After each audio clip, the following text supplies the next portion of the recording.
Oh, no! Did you bump into something? Oh, well, if it hurts, just let me know.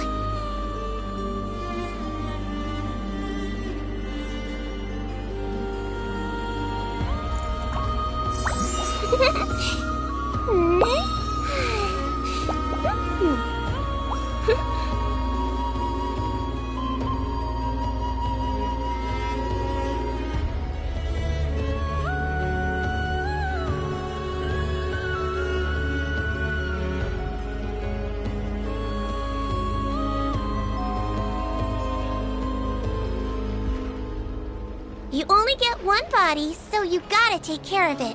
But it's just as important to take care of your mind.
No, I didn't put a sticker on your back.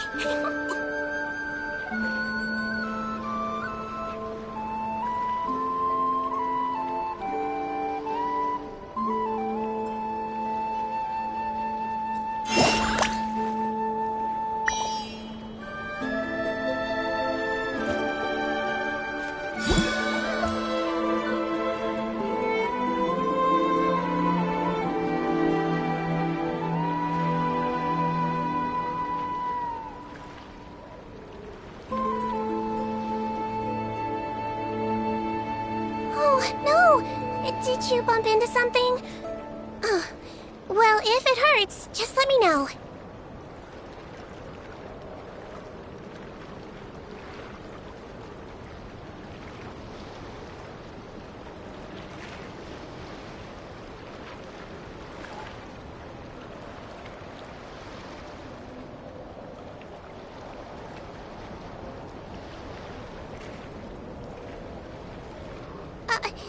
No, I didn't put a sticker on your back.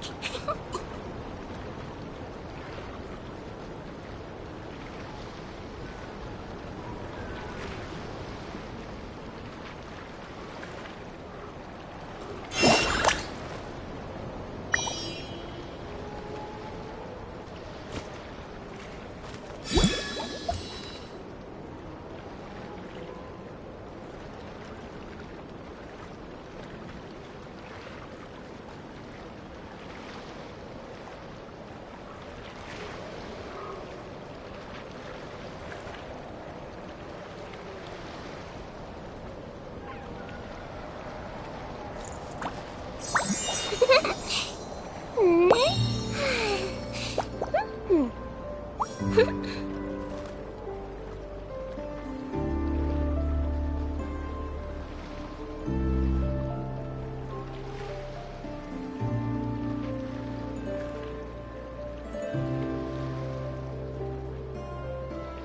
only get one body, so you gotta take care of it. But it's just as important to take care of your mind.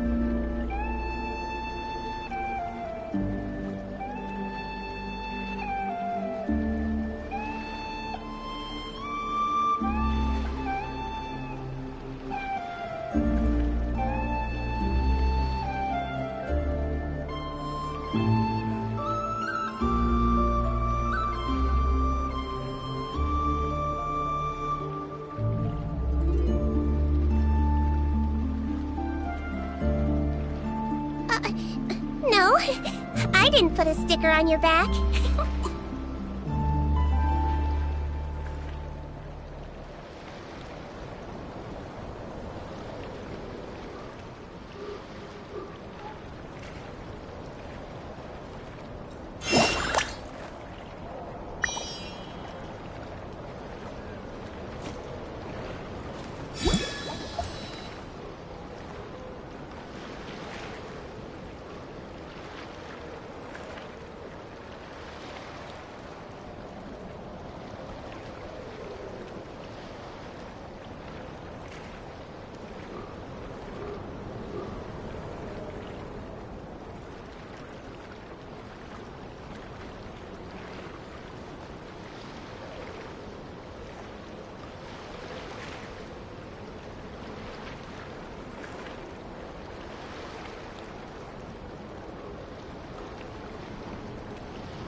No!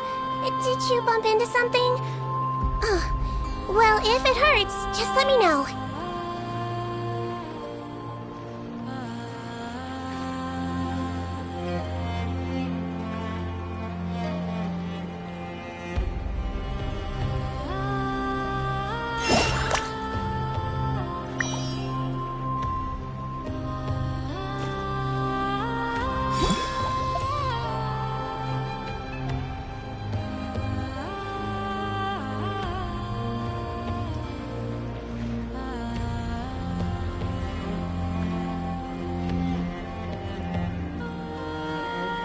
You only get one body, so you gotta take care of it.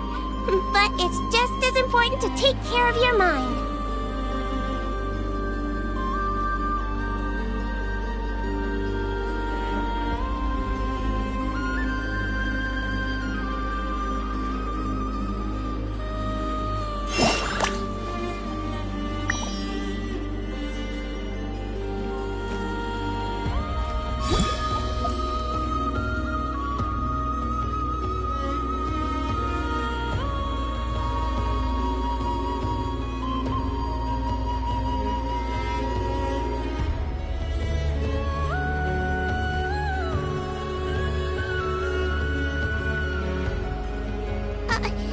No, I didn't put a sticker on your back.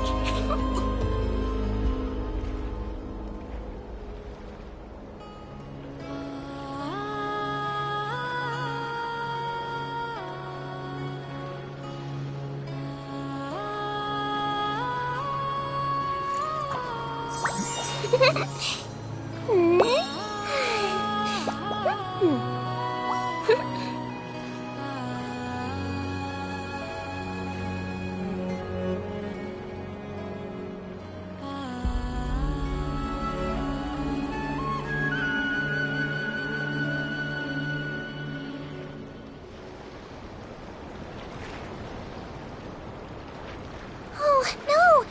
Did you bump into something? Oh, well, if it hurts, just let me know.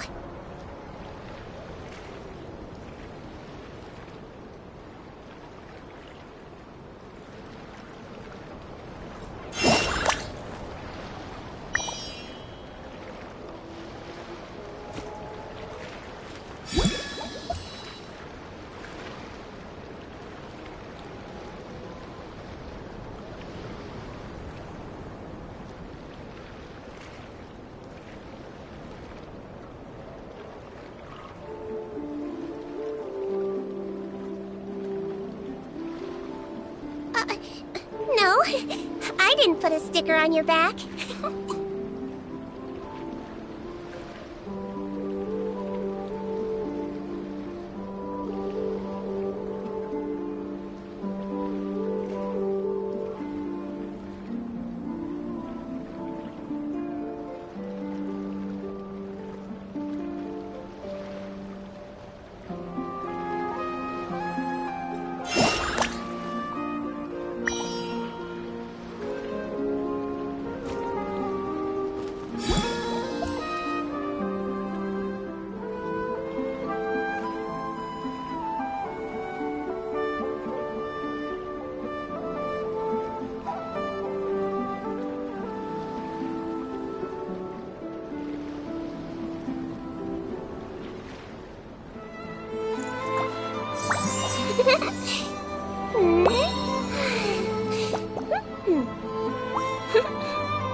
Do you think the others are making good progress? Hope it's all going smoothly. Oh, hey look! They made it back as well! Flintz! Llama! How did it all go? All is well, thank you.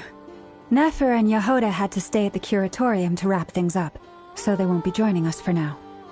I ran into Miss Nefa and Miss Aino on the way back.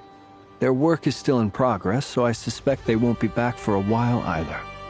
You seem rather cheerful today, Mr. Flintz. I certainly am. I achieved what I set out to do and came away with more than I bargained for.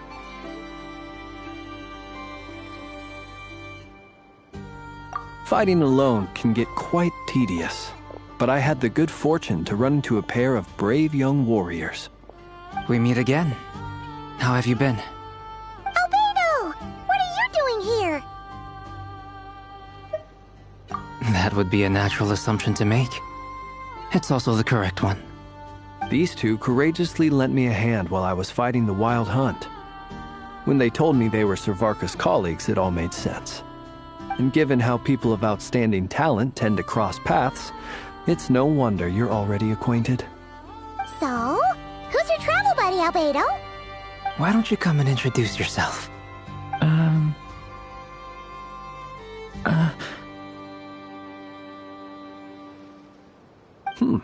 A gentleman of few words, I see.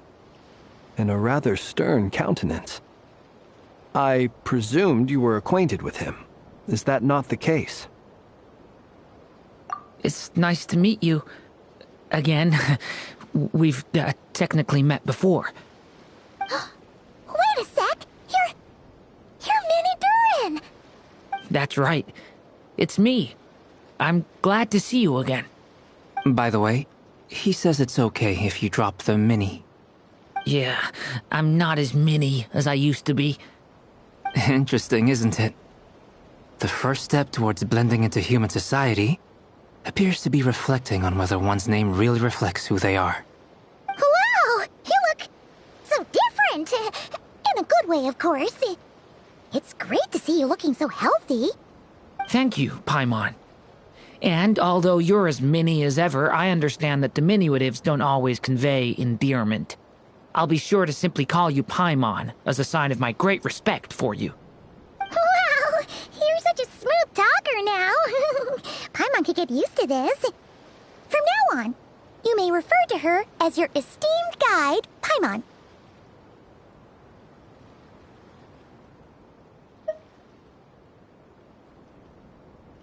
Personally, I think our little Paimon is the perfect size. When people call her Little Paimon, it's just because she's so adorable that they can't help themselves. If that's not a sign of endearment, what is?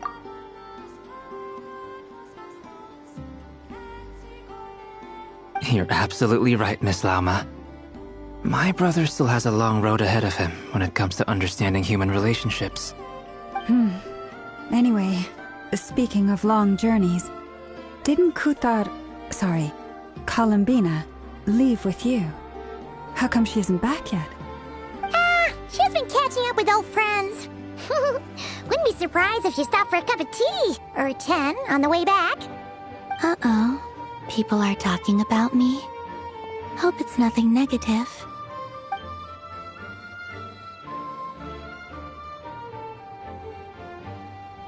Judging from your expressions, I'm guessing it all went well? It's getting crowded here. I'll go grab some chairs. No need. This is a job for an alchemist. I'll whip some up momentarily. Thank you for your hospitality, ladies and gentlemen, but I was merely escorting my friends back. I'll be meeting Sandrone shortly, as we still have some things to discuss. It's been a pleasure, everyone. But this is where I'll say goodbye. We really appreciate your help. Oh, come on. Spare the formalities. I'm just glad I could help out some true friends.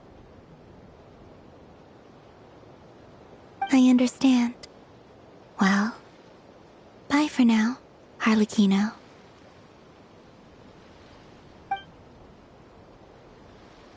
Oh, this place is hopping. It's probably a good thing one of us left. Otherwise, we might not fit all these people in. Are you saying we're about to run out of chairs? As a matter of fact, I am. Come on in and see for yourself.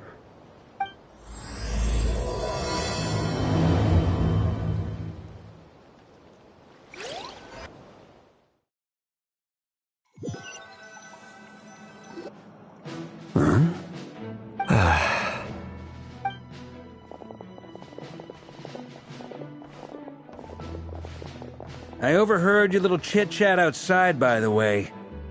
With Miss Columbina's colleague gone, we should be back to the original crew plus the other colleagues I brought in. Though, it looks like we have another new face. Someone else managed to rope in a colleague too? Frankly, you and Paimon are the only people I know here. This here is Deansliff, colleague of Tibet's greatest guide, Paimon, and greatest adventurer, the Traveler. Well, not exactly colleagues, more sort of friends. When someone else jumps in to do the announcing, you know you're speaking to someone important. Let's hear what he has to say. Note to self. Once Paimon knows your name, the rest of the world will soon follow. When he comes looking for us, it's usually something important. Paimon's guessing you've heard about the Wild Hunt, then. From the looks of it, you're about to hold a meeting. If I were to say that the Wild Hunt is our mutual enemy, would that earn me a seat at the table? As the saying goes, the enemy of my enemy is my friend. Mr. Dainsliff, there's a seat with your name on it. Though, I can't promise the same for everyone else. Hey, Albedo, think you can rustle up a couple more chairs? After all this time apart, Grandmaster Varka's first order is to rustle up a couple more chairs. I've missed this. Is he being sarcastic? Hey, he's your brother. Why are you asking us? I've still got a lot to learn about the nuances of human conversation. Trying to decipher Albedo's way of speaking has been like jumping in at the deep end. Oh, good point. Paimon gets you now. Don't sweat it. There are people who go their whole lives without getting the hang of it. You're ahead of the game already.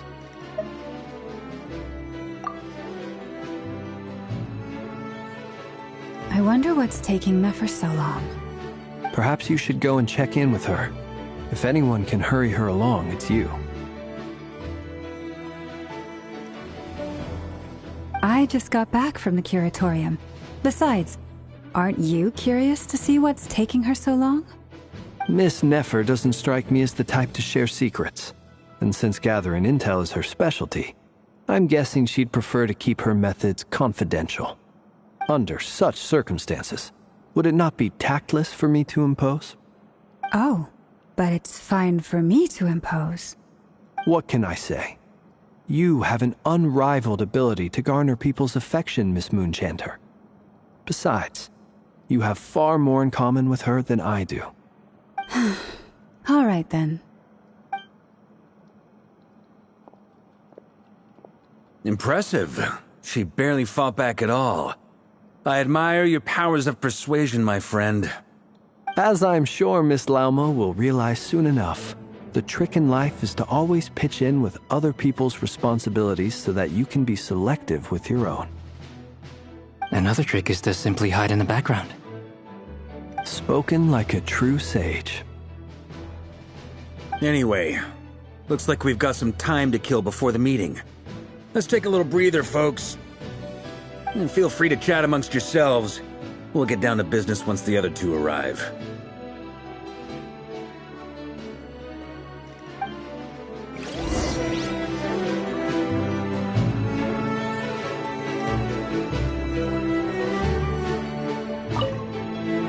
You're both awfully quiet. Why don't I start us off with an icebreaker? Much obliged. Have either of you ever had your portrait painted? If not, I'd be glad to help. That sounds like a lovely idea. You know how to paint, then? I dabble occasionally. He's an excellent painter. Tables, chairs, people, dragons, you name it. He'll paint it for you. I'm flattered. If I ever get the chance, I'd like to give it a try myself. I'll bear that in mind. Anyway, how about you, Durin? What sort of portrait would you prefer? Oh, I'd be fine with anything. Whatever style feels best to you. Very well. Then I'll play it by ear. You can replicate any style I want? I can try. If you show me a sample, I'll do my best to match it. Thank you. In that case, I'll dig up some reference material for you.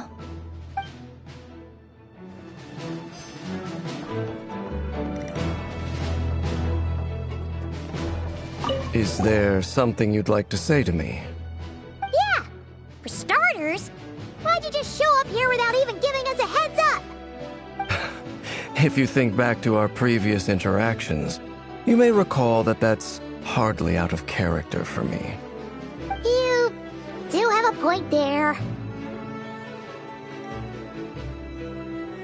Oh yeah! You'll need to find somewhere to stay the night too, right? Want to tag along with us? You never know. We might get a group discount. Sure, let's do that. Great! Paimon will handle it!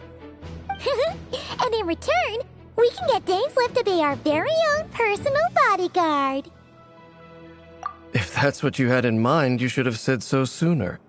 I'd be happy to help. Oh, okay then. Paimon was only kidding, but good to know. Anyway, since we're all here together, we might as well watch each other's backs. That's just what friends do, right? Indeed. Thank you.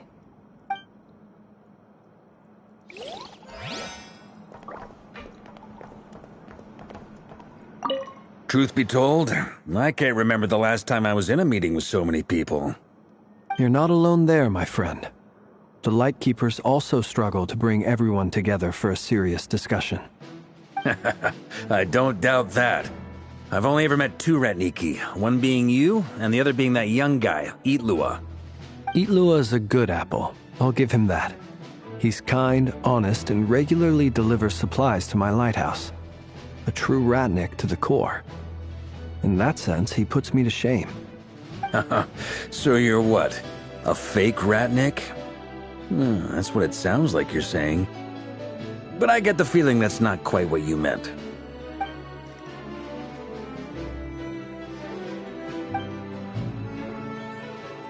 Come on, why the awkward silence?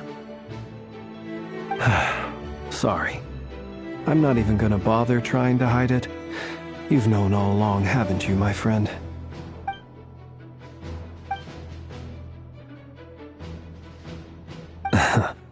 Now that was an awkward silence. Let's just keep this between ourselves. Probably best if Eloa doesn't know, huh? That goes without saying. Gotta be careful what you share with youngsters, after all. Anyone else in the know? Let me guess. The Traveler and Paimon? It's dangerous being too sharp for one's own good, you know. Then, in the name of the Animo Archon Barbados himself, I swear your secret's safe with me.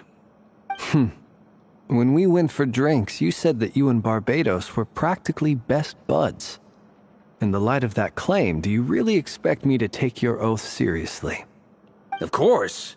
Just as long as you don't go spreading around the fact that I'm close with Barbados, all right? Fair enough, then. Nothing like a bit of mutual leverage to seal the bonds of friendship.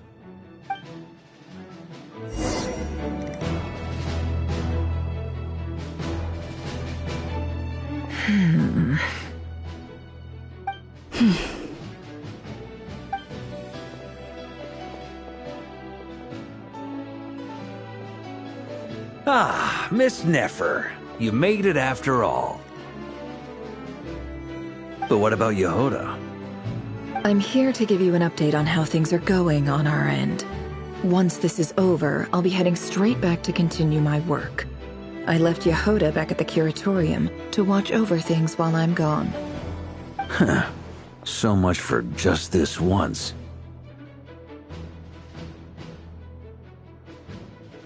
Shh! Not so loud! We're on a roll here. What if she remembers and suddenly decides to back out? Did you say something, Mr. Varka? Huh? I didn't say anything. Right, Flint's? Must have been a frog. They get so noisy around here at nighttime. It's like they're putting on a concert in the background. Anyway, before we begin, there's a few introductions to make. Let me start by saying that it's an honor to be speaking before so many distinguished colleagues and collaborators. First up, we have Miss Lauma. As Moon Chanter, she's the leader of the Frost Moon Scions, a local religious community in Nodcry. Then there's Miss Nefer, boss of the Curatorium of Secrets, an intel gatherer extraordinaire. Nefer is leading the investigation into Rerer's background, assisted by Yehoda and Lauma. From the little I've heard, they're making some great progress. Over here, we have Mr. Flint's, a ratnik and guardian of the abandoned lighthouse.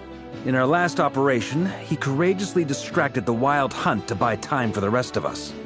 For those of you who've never met, this is Mr. Albedo, a renowned alchemist and captain of the Knights of Favonius investigation team. By his side is a new face for us all, myself included, Mr. Durin, who has come to lend his aid. Next up, we have the Moon Maiden and former Fatui Harbinger, Miss Columbina. Then we have the Traveler, who's earned more titles than I could possibly hope to list out, so I'll spare you the rundown.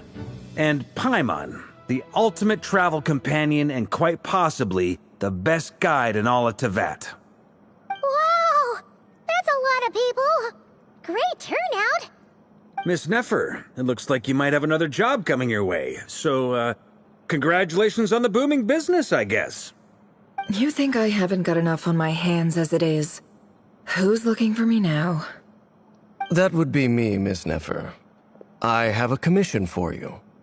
And you are? Who I am doesn't matter right now. What does matter is that I'd like you to gather more intelligence about the Recher of Solnari. Well, it's not as if we never take on anonymous commissions. But in your case, I'll have to decline. I'm gonna take a wild guess and say your job's probably more hassle than it's worth. Something about you seems like bad news. It's my eyes, isn't it? Conrian, I assume. And what's with the mask? Are you trying to hide your identity? In any case, the fact that you're even still alive raises an awful lot of questions for me. My name is Dainsleif. And yes, I am from Conria. As I'm sure you're aware, the Recher of Solnari's real name is Rerir. He was once an acquaintance of mine. Really? Then you must have been quite an influential figure yourself. You flatter me, but none of that matters anymore. My point was simply to clarify why I have asked Miss Nefer to investigate Rerir's background. So you're both from Conria, and it sounds like you used to be friends? What am I missing here? Surely you already know how he became one of the Five Sinners. I'll tell you everything I know. The history of Conria, the names and identities of the Five Sinners. I remember it all like it was yesterday. I have never spoken openly of this before, but the truth was exactly as people say. The Five Sinners were each driven by their own desires, and it was by playing upon these that the Abyss tempted them to their fall, tearing Conria apart in the process. The visionary, Vedifenir, who wished to foretell the future. The wise, Haroptatir, who sought limitless knowledge. Gold, Rhindaughter, who desired to create life. The foul, Surtologi, who pursued supreme strength. And last, but not least, Raker of Solnari, Rerir, Ravager of the Moon. Of the five, Rerir is the only one who remains a mystery to me. He never harbored grand ambitions, so what changed in the space of a single night? How did he come to fall like the others?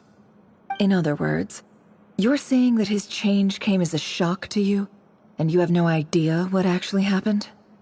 That's right. You mentioned how the Abyss tempted them, which led to their fall. But what did that look like in practice?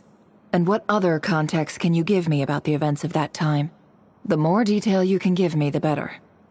Strangely, now that it comes to it, I hardly know where to begin. The fateful night took place during the era of the Eclipse Dynasty. One day, my elder brother, the visionary, Vedifenir, was summoned to the palace by the Vinster King, only for the king to gouge out his eyes and cast him into the dungeons. When I came to hear of this, my fury knew no bounds. I gathered together every ally I thought I had, and together, we set a night to storm the palace and free Ved. Centuries on, the memories of that night still haunt me like a never-ending nightmare. We broke through the palace gates, just like we had planned, each striking towards our separate targets. But then, I was betrayed. Even Vedifenir, the very person I had come to rescue, abandoned me and partook of the Abyss's power. So, it's personal after all. Then tell me, Mr. Dainsleif, what price are you willing to pay? You, of all people, must know that nothing comes for free. I cannot say what price would be worthy of such a commission. But know this. Rerir was not always a madman. Believe it or not, there was a time when he was just an ordinary man, working for the Conrian Intelligence Service. Uncovering the truth of Rerir's past is the only way to unravel this mystery. But before you decide if you will accept my commission, I will tell you more about him. Enough, I hope, to help you plan your next move. Sounds pretty good to me. Feels like we just flagged down a random passerby, only to discover he's actually a master strategist who has a score to settle with our enemy.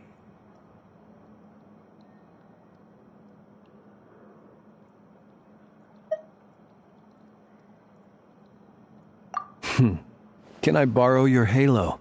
It could be useful in the lighthouse. Hey, enough with the wisecracks! Besides, isn't that lamp of yours bright enough already? Relax. It was meant to be a compliment. If that was a little over the top for your liking, I'll make sure to tone it down next time. I'll give your proposal some serious thought, Mr. Dainsleif. Let's speak in private once the meeting is over. Before that, There's a few things I'd like to share.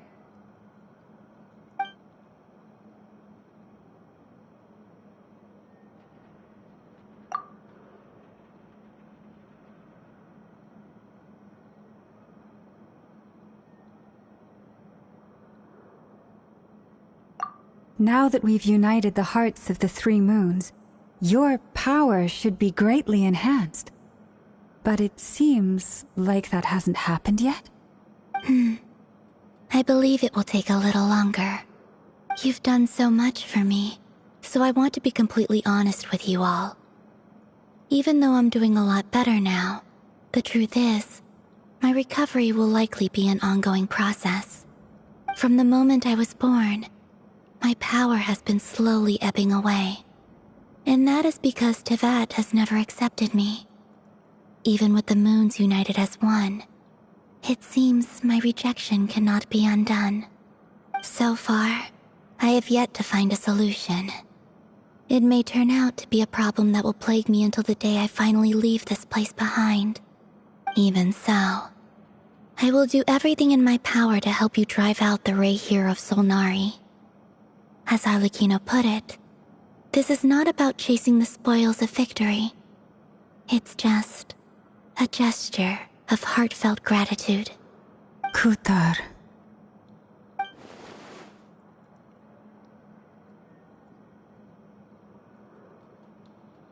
Defeating the Ray here of Solnari will be no easy task. While my strength slowly recovers, we'll also need to gather more intel. Naturally. We should take all the help we can get if we hope to defeat him. We've considered several viable plans now, but our choice hinges on the answers to a few key questions. Is it even possible to kill Rerir? What experiences shaped the person or monster he became? And what's he really after? Given Albedo's expertise in alchemy, I think we should leave him to try and answer the first of these questions. Understood. As for the other two, I'm afraid we'll have to count on you again, Miss Nefer. Believe me when I say it's not my wish to burden you. But right now, relying on your skills is our only option. So you're placing all your hopes on me, huh? We can't thank you enough for agreeing to help us. Honestly, I can hardly believe how lucky we are. You sure have a talent for changing your tune, Miss Moonchanter. Timid like Yehoda one moment, then flinches insincere flattery the next. Ladies, please. I must object to your portrayal of me. That's all. Feel free to keep bickering. Just pretend I'm not here. I almost don't want to leave this room. I'm curious to see how this plays out. I have faith in you, Miss Nefer. Something tells me you'll stand by us until the very end. Oh? And what makes you so sure of that? What if I suddenly decide that my compensation is insufficient? This isn't about the money. I can sense that you've got a deep-seated distaste for Rerir. And knowing you, that alone is motive enough. Look at them getting along so well. Like two peas in a pod. And I'm the one they accuse of insincere flattery. There is no justice. Miss Lauma, you have to understand something. Unlike you, I don't actually enjoy having everyone's hopes on my shoulders. Is that right? Well, maybe the fact that I'm willing to put my hopes in other people says more about me than you. But the fact is, I also trust you. And that's because I know that you're someone we can count on. Anyway, we've got our plan, so let's get moving. Mr. Dainsleif, let's talk. And Traveler, once we're finished, if you've nothing else planned, I'd like you to come with me. This whole experience is teaching me a lot. For instance, I now know that when other issues come up in the future, I'll have far more luck getting Lauma to convince Miss Nefer than trying to do it myself. Hate to say it, friend, but that's one of the funniest things I've heard in a while. Why? You think I've got it wrong? Quite the opposite. But what makes it so hilarious is how long it's taken you to realize.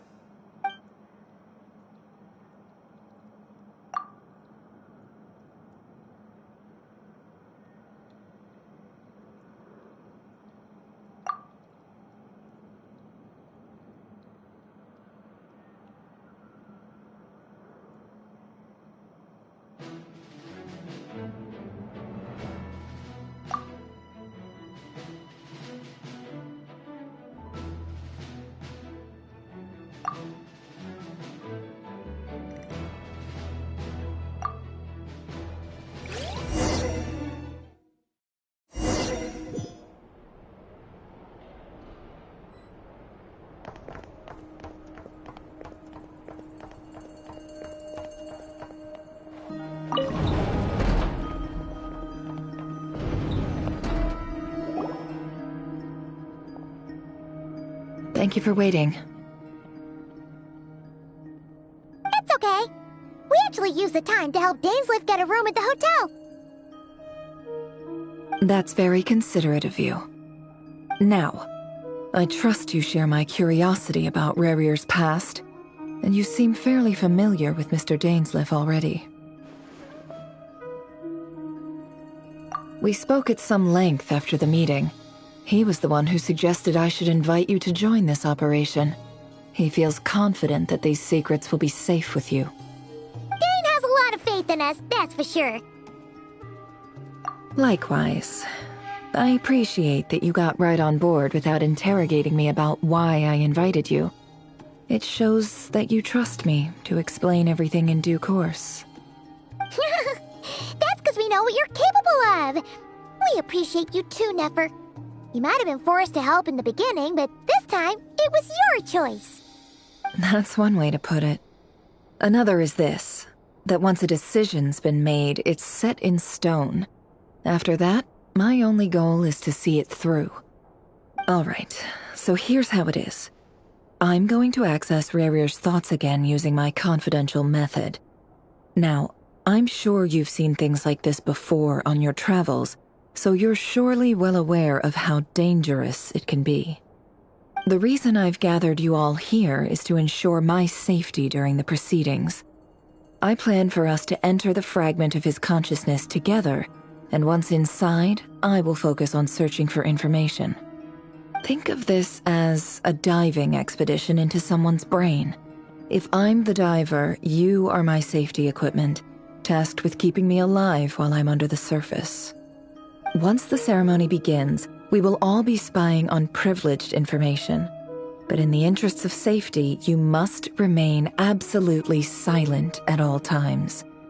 We will discuss our observations after the ceremony has concluded. Lastly, any individuals of a weaker constitution are advised not to partake in the ceremony. In any case, Paimon has her own job to do, which requires staying in the room, but not joining the ceremony.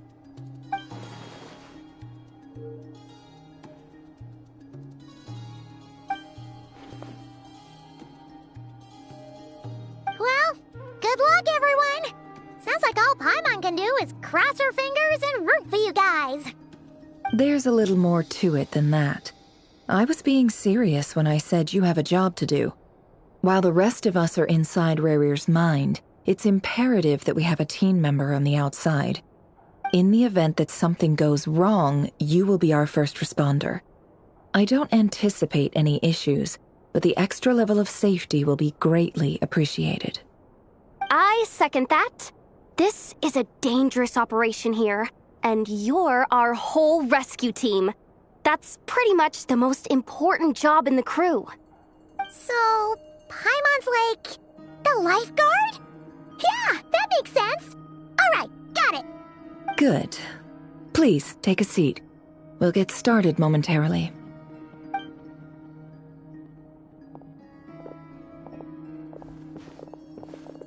So, did Mr. Dainsliff tell you anything else? He told me that he believes Rarier kept some big secrets in his life. He's not sure that they were the cause of his eventual downfall, but he's asked me to uncover what those secrets were all the same. But surely you're not planning to go through with this, no matter the cost. If you think that, you'd be overestimating me. I'm a businesswoman, not a mercenary. But I do have my own professional reasons for taking this job. You think I'd turn down the opportunity to get a first-hand glimpse into Conrian history? No chance. Well, as long as you don't let morbid curiosity get in the way of safety concerns, we're good. We'll do whatever we can to help you. You're such a killjoy.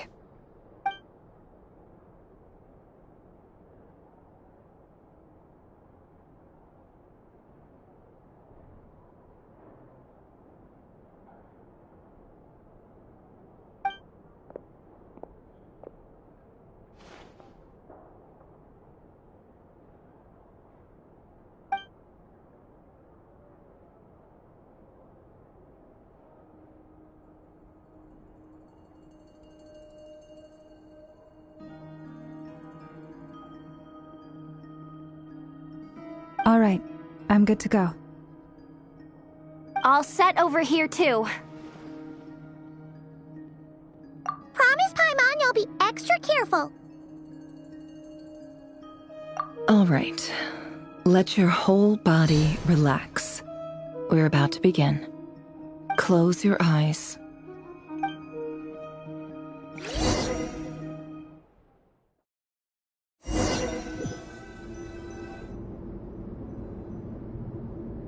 Phew. Could this be his office? Pretty standard setup. Bookshelves, paperwork, files. According to Dainsliff, Rarier used to be an intelligence operative. Chances are there's plenty of top-secret intel stashed away in this room. Is this where you keep your secrets, Rarier? Can't say I'm not looking forward to this.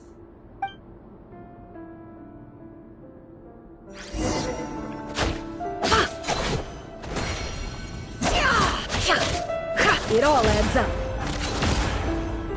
He looks even gloomier than last time. I wonder what's changed.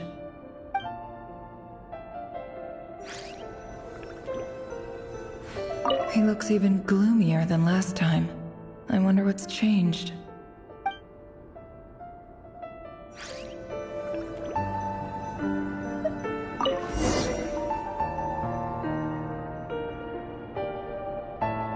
Today's files are in. Time to wade through them, just like usual.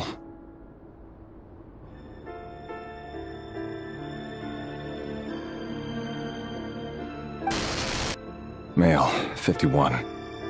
Occupation, cook. Confirmed Crimson Moon descendant. Has maintained frequent contact with other descendants over the past year. Poses a threat to the dynasty. Neutralized.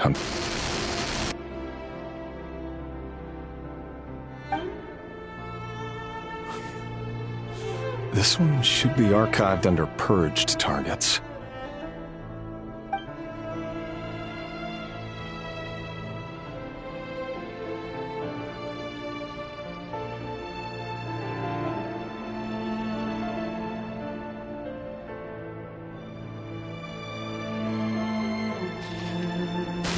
Female, 23. Occupation, office clerk. Confirmed Crimson Moon descendant. Has maintained frequent contact with other descendants over the past year. Poses a threat to the dynasty.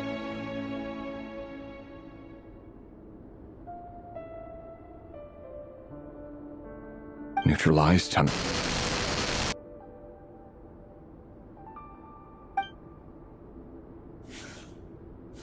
Another one for purged targets.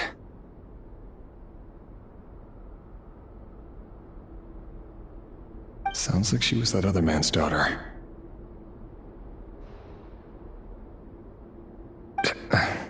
Never mind. What's it got to do with me?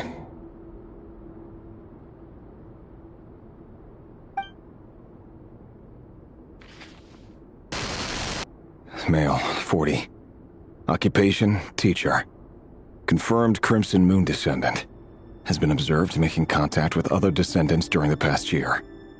Poses a threat to the dynasty. Neutralized on...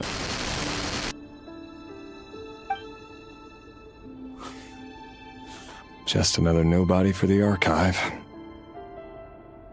Come to think of it, I remember surveilling this man. A case like his never would have been considered a priority in the past. Huh.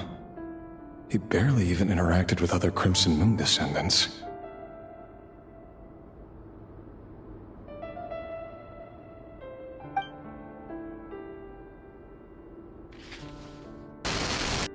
Female, 16.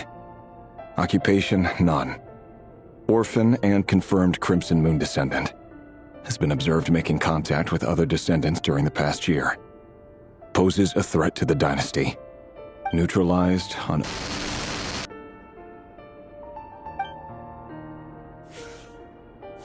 Filed. I have no recollection of this girl. None whatsoever. She doesn't seem to be anyone important, but then again, how many of them really are?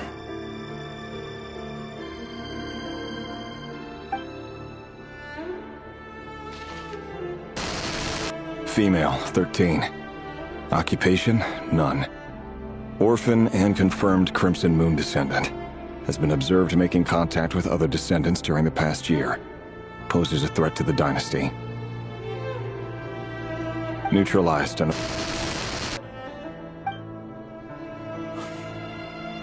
Filed.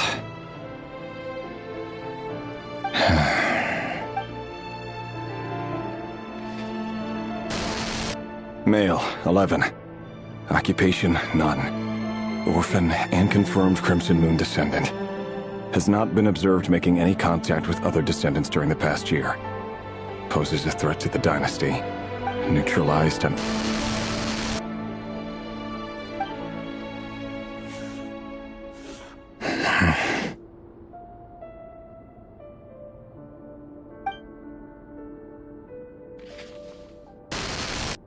Male.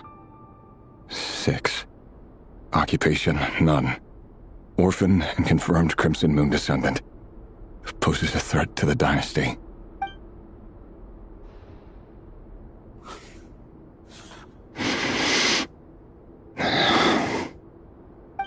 It's funny, isn't it?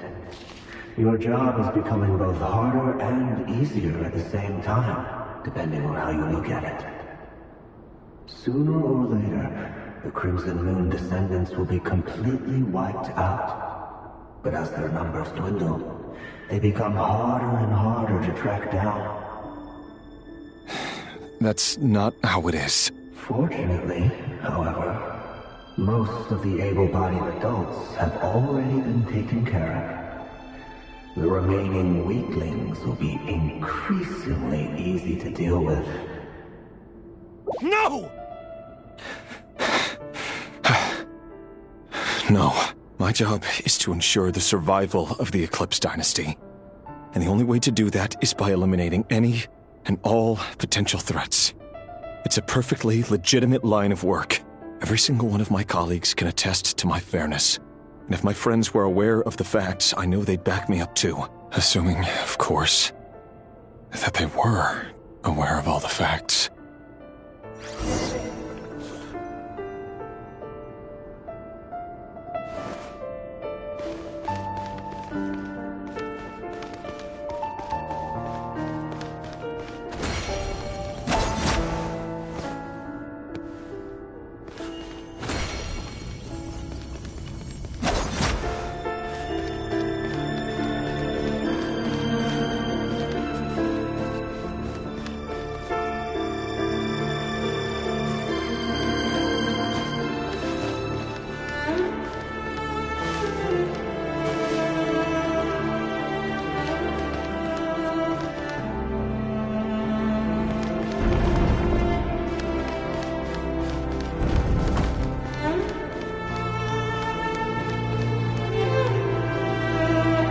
Mr. Vedafelmir, it's been quite some time since we last met.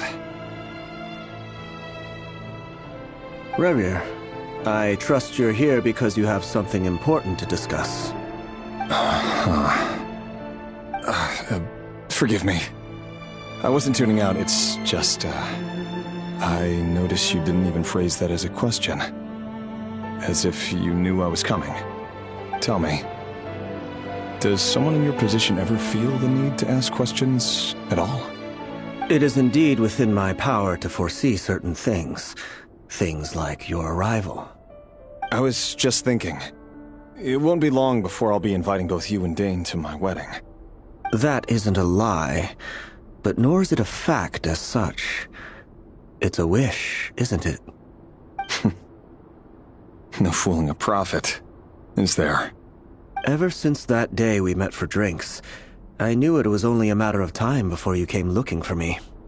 Does it feel good? Knowing how the future will unfold. I'm afraid the notions of good and bad fail to capture the complexity of what such a power entails. Once you've seen what will come to pass, it can be all too easy to succumb to fear and melancholy. Unless, of course, you learn to abandon these feelings.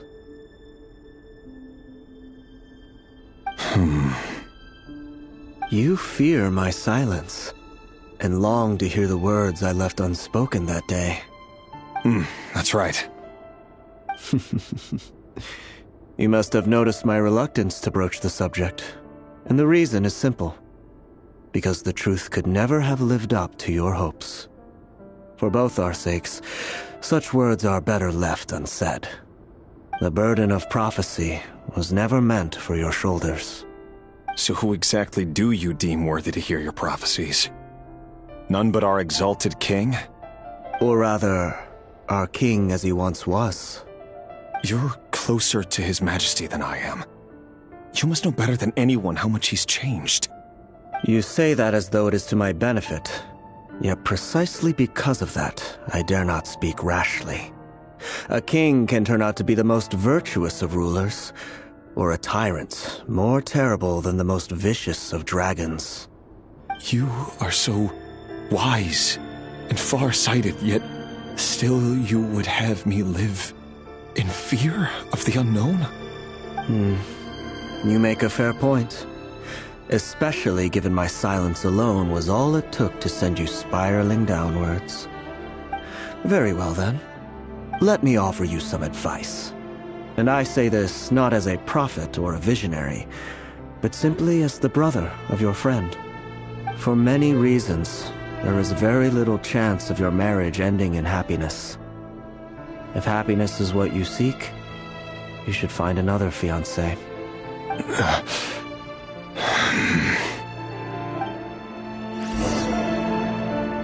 Hold on.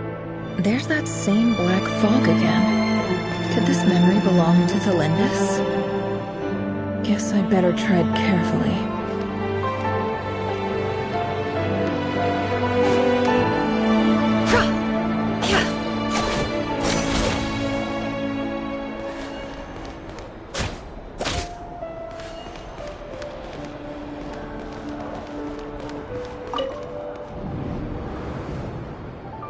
Wait. Hear me out.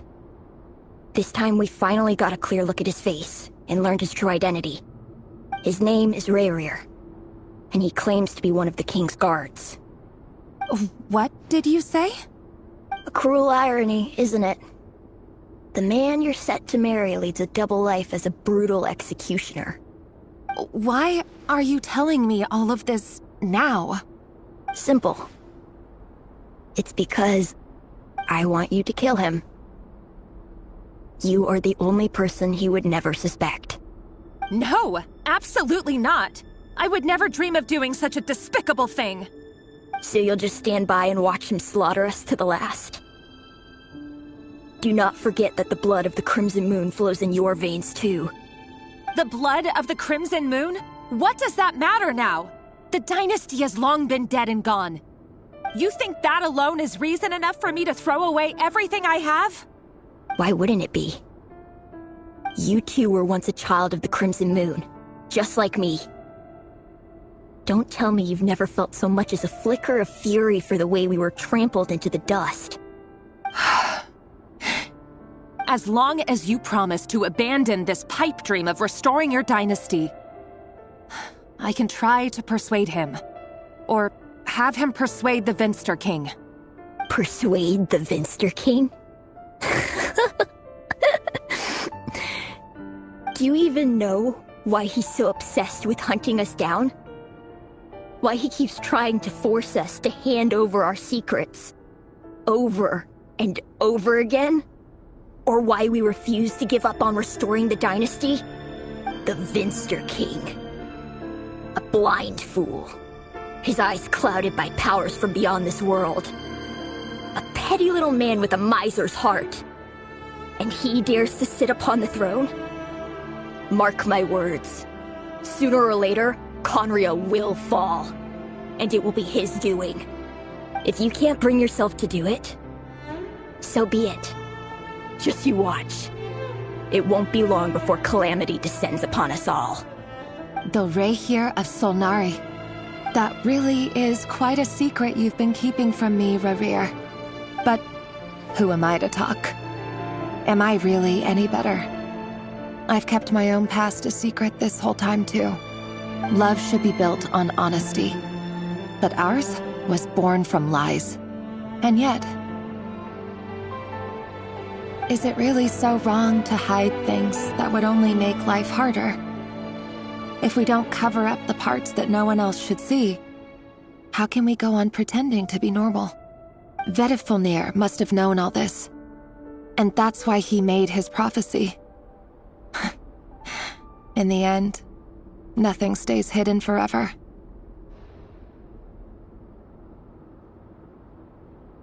But I won't just sit by and watch this disaster unfold.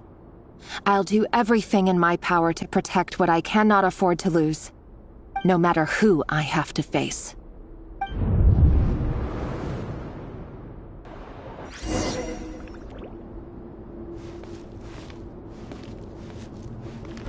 Huh? Was that Rerir who just walked past the window? Doesn't it give you the chills that he still takes the same road to work every day? As if nothing ever happened. Those people at the deli. Enough already. They're clearly pretty taken by their own disguises, so just smile and play along. Pull the rug from under beasts like that, and you'll risk having your throat torn out. Deli? Oh. They're talking about those people from the opposition. Right. I'd almost forgotten they used to run a deli. People of no consequence always vanish so easily. And no one even remembers them.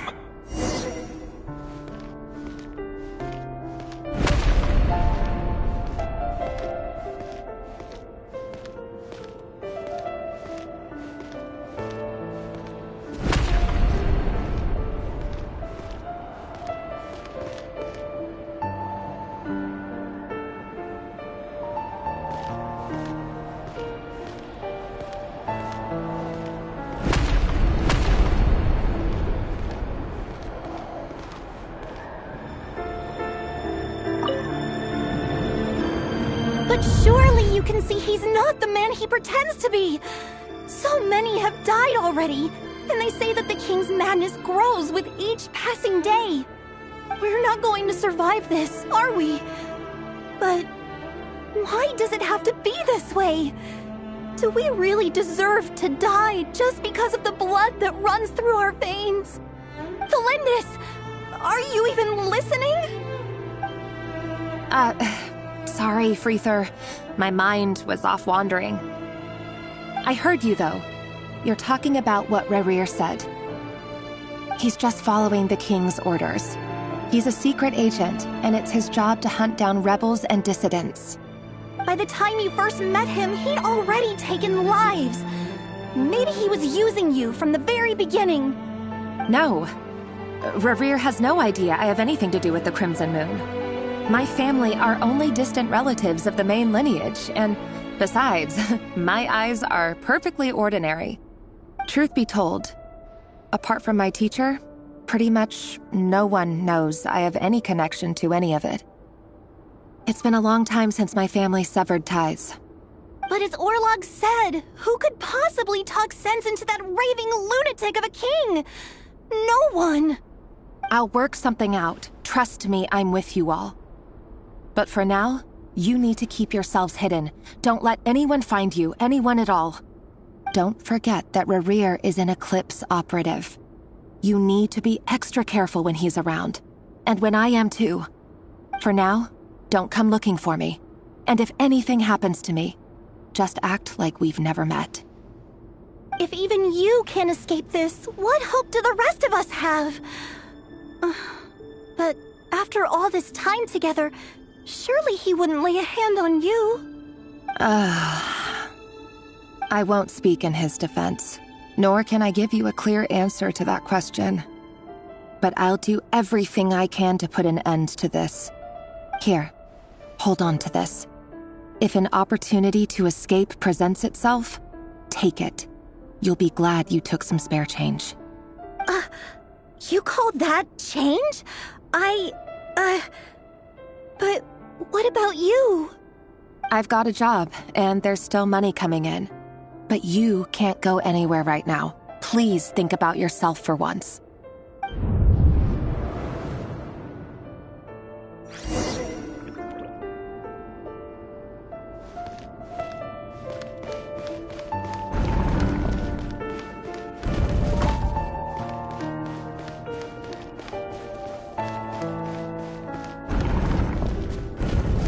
Another day, another round of assassination training. Training ground is just beyond this hidden passageway. When you kill a person, doesn't it bother you when you end up covered in their blood? Why would it? Aren't we all just walking blood bags? But not everyone is accustomed to hunting down others like prey. You've been a hunter for so long now. You seem to have forgotten that most people don't just go around killing one another. Leave me alone.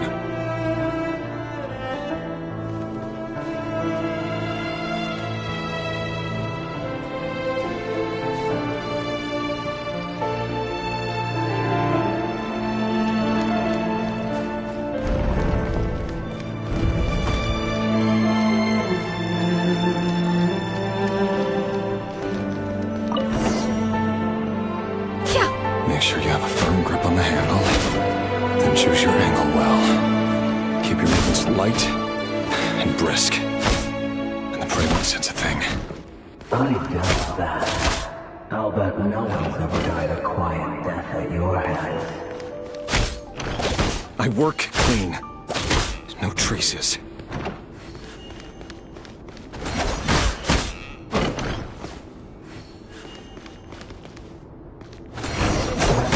Make it open and above board, though. The king just happens to need you right now. What if someday he doesn't? That won't happen. He's changed. Ever since he fell under the spell of that power. In the beginning, he only had you take out a handful of the guilty. But now... The ones I've dealt with have always been guilty. And I've carried out my work flawlessly.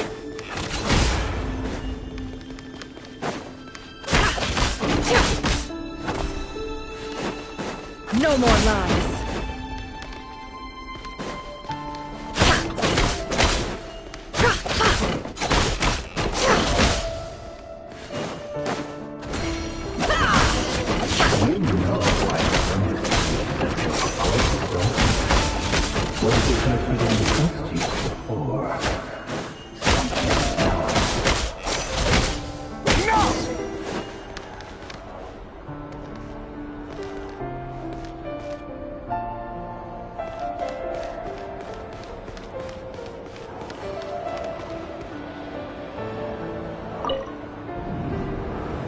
Delindis, do you still remember Orlog?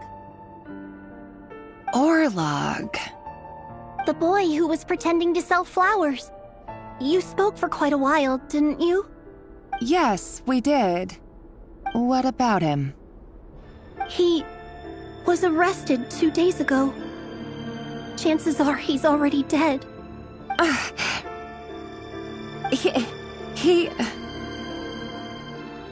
I just don't get it! After everything he's done, why do you still stand by him? Or does it mean nothing to you that people keep dying? No, that's not... Just hear me out. I need to go now, Thelindis. They're looking for us. You take care too. If you ever need a place to hide, come find us.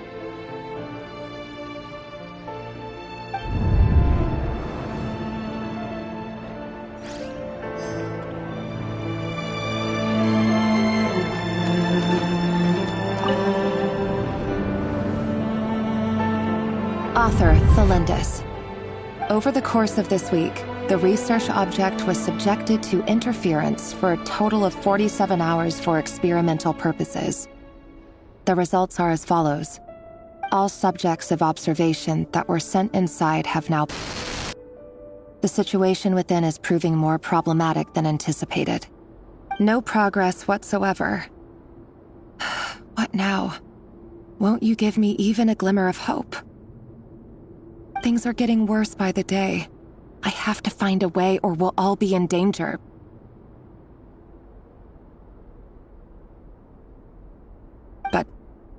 But I... If all this research comes to nothing, what then? Sooner or later, it'll be my neck on the line.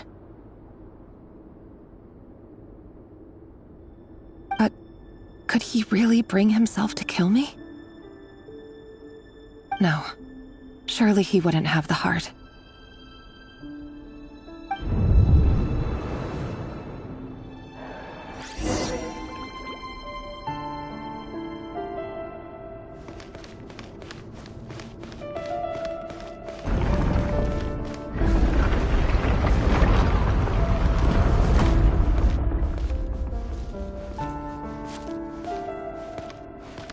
Why won't you just let us go? We don't even know each other. All we want is to live ordinary, peaceful lives. You want... to live?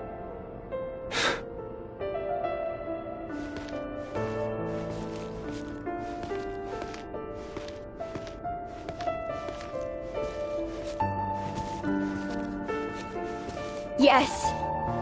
I just want to go on living. Is that really such an unforgivable crime?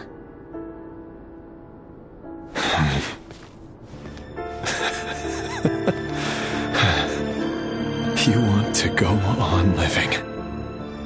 I want to keep living too. To keep living forever. That's why I have no choice but to continue on the path I'm on. If only some savior would suddenly swoop down and change the way the world is. Too bad that's not going to happen.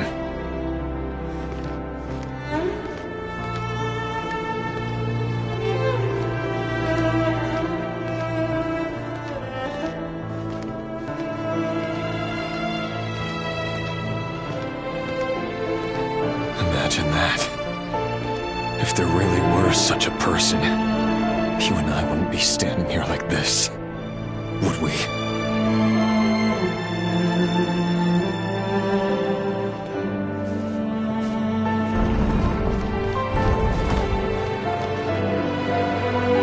So these files are in.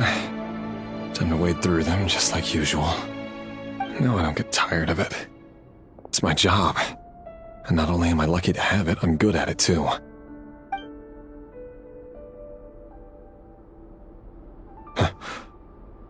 Wait. That's... Thelindis? No. No! No! Why? But you bear no mark of the Crimson Moon. How could you possibly have anything to do with them? It cannot be! A diluted bloodline. Carefully concealed. I see it now. You've been living in the shadows just like me. What a fool I've been. Numbing myself with talk of justice. Even imagining my friends would back me up. But in the end, Irminsul. Finster King! How far are you going to take this? From the direct bloodline to secondary offshoots? And then what? Today it's the descendants of the Crimson Moon. Who will it be tomorrow? Will you not rest until everyone down here is dead? No. This cannot go on. This is where it ends.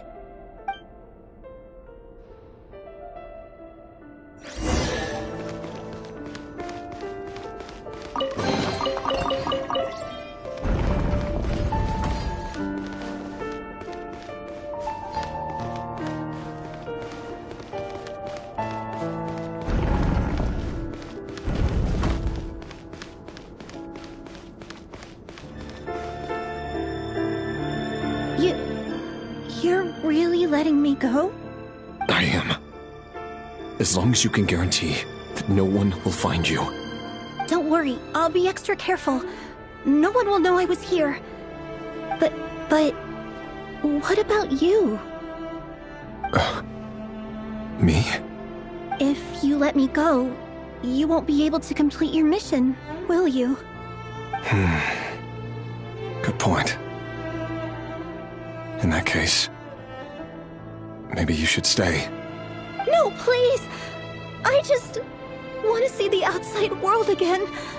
To... Go on living? Yes. I know you're a man of your word. So please, just let me go. If I let you leave, what will become of me? Just kidding. Go, now. But remember, don't let anyone know you were caught. We'll be seeing each other again very soon if you do. Even shadows in the dark must live by a code. But you can't save everyone. You've been whispering in my ear for days now, Vedavulnir. What are you trying to do? Break me down? I only say this because you long for an answer to your problems. Let her go, Rerir, or you risk losing everything. I will not abandon Thelindis. Then you'll need a little more vigilance and a lot more power. The world is changing, Rerir. Keep your eyes peeled for your moment of opportunity. That voice used to be so unclear. But now I know exactly whose it is. It's Vedavulnir. He won't tell me how to actually resolve any of this, but he keeps trying to manipulate me like a puppet. What's his game here? Tell me then. What will this moment of opportunity look like? And no answer. He's like a ghost. Always disturbing me when I'm on edge, but never answering when I need him most. So, the Eclipse Dynasty was purging, well, massacring the descendants of the Crimson Moon. And it seems like it was all connected to the Vinster King's research. The King's obsession with abyssal power left the future of Conria hanging in the balance. No wonder every aspect of Rerir's life was so unstable. And it looks like this Thelindis, Rerir's would-be fiancée, herself belonged to a sub-branch of the Crimson Moon Dynasty's descendants. It almost defies belief that a couple like them could hide the truth from each other for so long. If the Vinster King hadn't intervened in such a drastic way, they might have gone on deceiving each other for the rest of their lives. And why does Vedavulnir, Daneslif's older brother, keep talking in Rerir's head? This guy kept more secrets than I ever imagined. The human mind is like a vast desert of shifting sands. When you follow the flow of someone's memories, you only ever see the parts they're willing to let surface. Time for something a bit more creative. We've been inside Rerir's mind this whole time, building up a picture of his psyche. There's already enough clues on the board to start reading between the lines and mapping out the rest. Now, we can finally begin to put the pieces together. Sure, it'll only be a reconstruction, part simulation, part reasoning, but it's usually pretty accurate. Once we've built up a cognitive profile, we just need to cross-check the logic behind his actions. And then we'll be able to take a sneak peek at whatever it is that Rerir has really been hiding.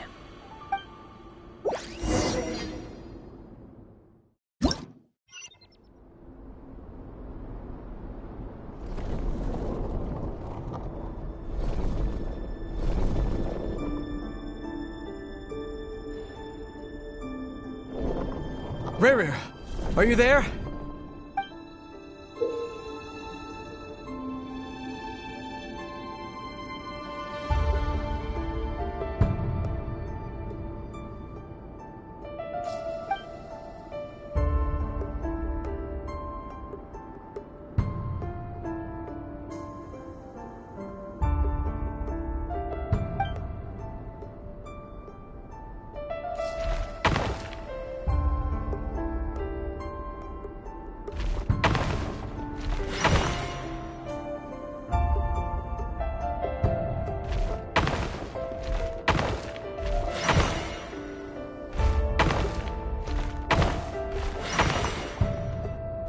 Hey, Rerir!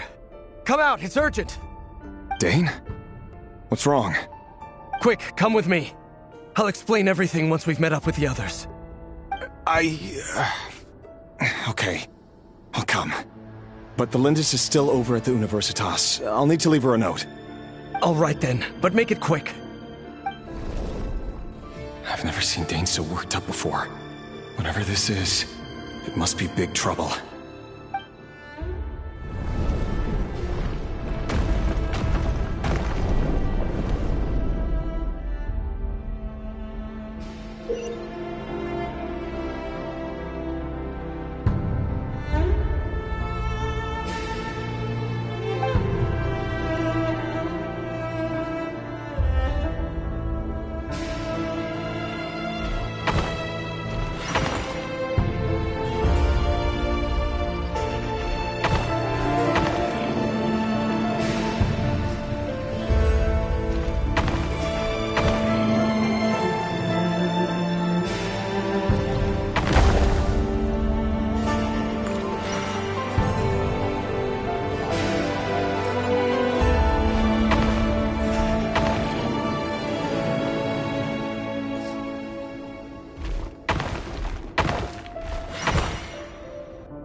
Well, this is a nice change, meeting you all at this hour. When men and women of ambition can speak face to face in broad daylight, I say that's a big step forward for our dear Conria. Don't be ridiculous. We do not fear the day. Why would we seek refuge in the night? You might ask your blade that same question. I'm told it prefers the cover of darkness. The word on the street is that Sertologi only strikes when he has an unfair advantage. But that is patently false. I see you're missing an arm and a leg. Surely only a fair fight could explain that. If this is your way of offering me replacement limbs, believe me, I'll take them. Oh, we can certainly discuss that. With bioalchemy, anything is possible. Assuming I have your full support in my research. Lunatic. Robtatir, what brings you here? Why, Dainsleif, of course. He invited me. Please, cast aside your apprehensions, Miss Rhindaughter. Whatever the rumors may say, I am but a humble servant of the king, and I can assure you he affords me no greater convenience than he does you. Well, the Universitas Magistrorum won't stop fawning over you. so at least some of the rumors must be true. You're clearly doing well for yourself, so drop the humble servant act. It endears you to no one.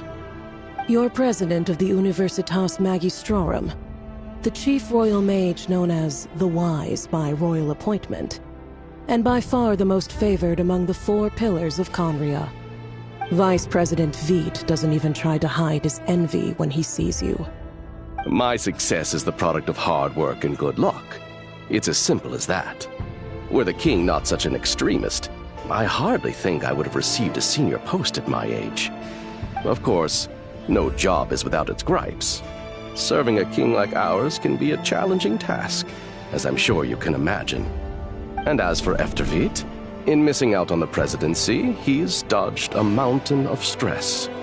Like everything else in life, it comes with pros and cons. You're all here. I apologize for the short notice, but it was an emergency.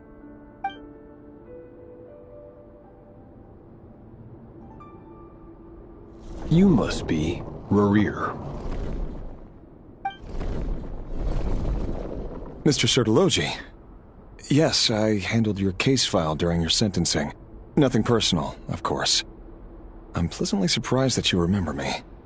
You're clearly a person of substance if you've been invited here. But Dainsleif, you'd better have a very good reason for convening this little gathering. It's my brother, Vedofenir. After he spoke at the court this morning, the king was so infuriated by his words that he had him blinded in both eyes and thrown in prison. Vedofenir in prison? Strange. I thought the king trusted him and Horoptatyr more than anyone else in the world. Does this mean the king's circle of trust just got even smaller? It has nothing to do with trust. It's about what the king wants, which is as clear as day to anyone paying attention. I simply appease him, because it's in the best interests of the Universitas Magistrorum. And also because you're slimy. Vedofenir, perhaps less so. But still, a visionless visionary? It rather inclines me to think that qualifications are not what get you ahead in Conria. Do you honestly think this is an important discussion to be having right now? Dane, what are you planning to do? Rescue Vedofenir, I assume. Correct. It will mean storming the palace by force. Tonight. I need all of you on my side. That's far too dangerous. And don't forget, Dainsleif, you're captain of the Royal Guard. You swore an oath to the throne. You've been planning this for a while, haven't you? I have no desire to commit treason. But whatever critique the king may have of Vedofenir, disfiguring your most loyal subject for putting the best interests of his court and nation first, this is not the conduct of a wise ruler. My blade will force the king to see the error of his ways. So, Vedofenir's prophecy enraged the king. I'm sure it wasn't what he wanted to hear, but if he won't take counsel even from the visionary, that is deeply troubling news. The extent of His Majesty's madness is now all too clear. The question is, how does a man like me get out of this situation unscathed? You have noble ambitions, Dane, but I'm afraid they don't do much for a guy like me. I'm not interested in saving the world. All I want is a letter of pardon. A letter of pardon? For whom? Thelindis? The chances of the Vinster King issuing a pardon for anyone connected to the Crimson Moon seem vanishingly slim.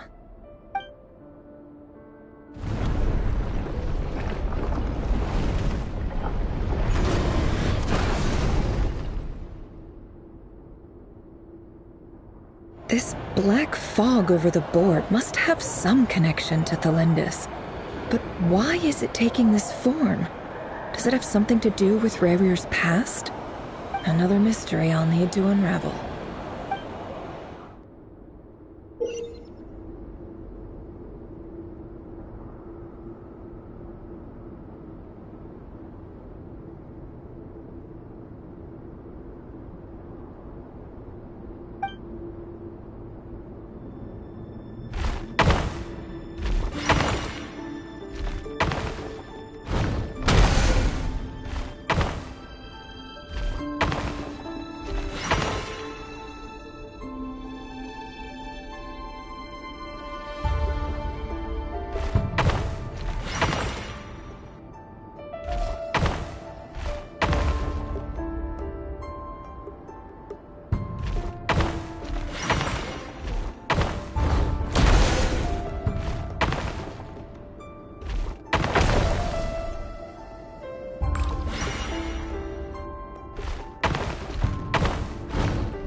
Author Thelindis.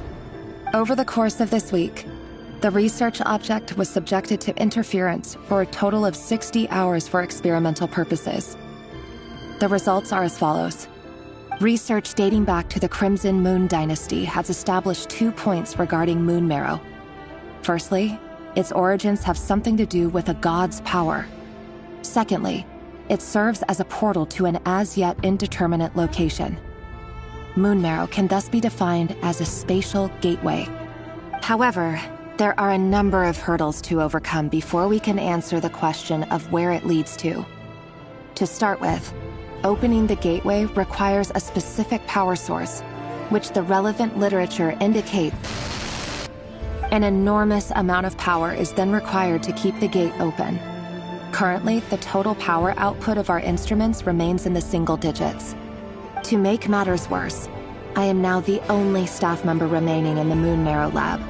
The Universitas Magistrorum recently decided to move most of its personnel into abyssal energy research, which has stymied all Crimson Moon-related projects. This is not a wise move. I have always maintained that placing all our hopes in a single source of power is risky, especially one as poorly understood as this. As well as making ourselves overly reliant on a single resource, we are neglecting other promising technologies. I apologize if this comes across as disrespectful. But as a Moon Marrow researcher, I desperately want to see the world beyond the gateway. If we really made it there one day, what would we find? And how would we go about taming the unknown? My imagination is endlessly fueled by questions such as these.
This is for you.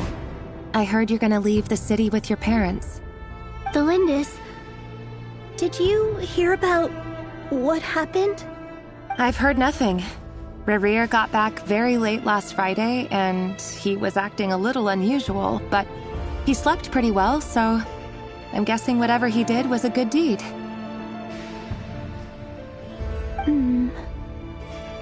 You never saw him, and I don't know what he did. And this conversation never happened. You understand?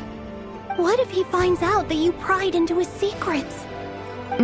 Don't be silly. I don't know what secrets he does or doesn't have. All I know is he's just a normal guy who happens to run some errands for the king. Are you scared of him? I don't know. The Rerir I know doesn't match the person you all describe. Logically, I should be scared of him. And yet, I don't want to lose him. But enough about that. You should get going, and be careful with the package I gave you. Keep it secret. Keep it safe. What's in it? A piece of the moon. All you need to know is that as long as you keep it safe, then in the future, everyone will be able to see a red moon. A red moon? You mean our moon? That's right. Our moon. Promise me you'll look after it. I promise, Thelindis. The Crimson Moon bloodline will never die out. Its light, the color of blood, will become like a fire that flows in our veins, no matter how long it takes.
Hurry, everyone, and stick to the plan.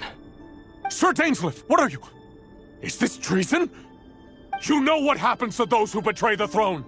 Please, don't do this! It is the king himself who has betrayed the throne. He has betrayed all of Conria. If you have any love left for justice in your heart, you should join me. It's showtime. Dane and his group will handle the troops in the palace. Then Hraptatir and Rhindaughter will disarm the security measures. My job is to enter the prison and rescue Vedifalnir. Stay safe. Wish me luck. Look after my brother. Draw your blade. It is time for justice to prevail.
And the smell is abominable.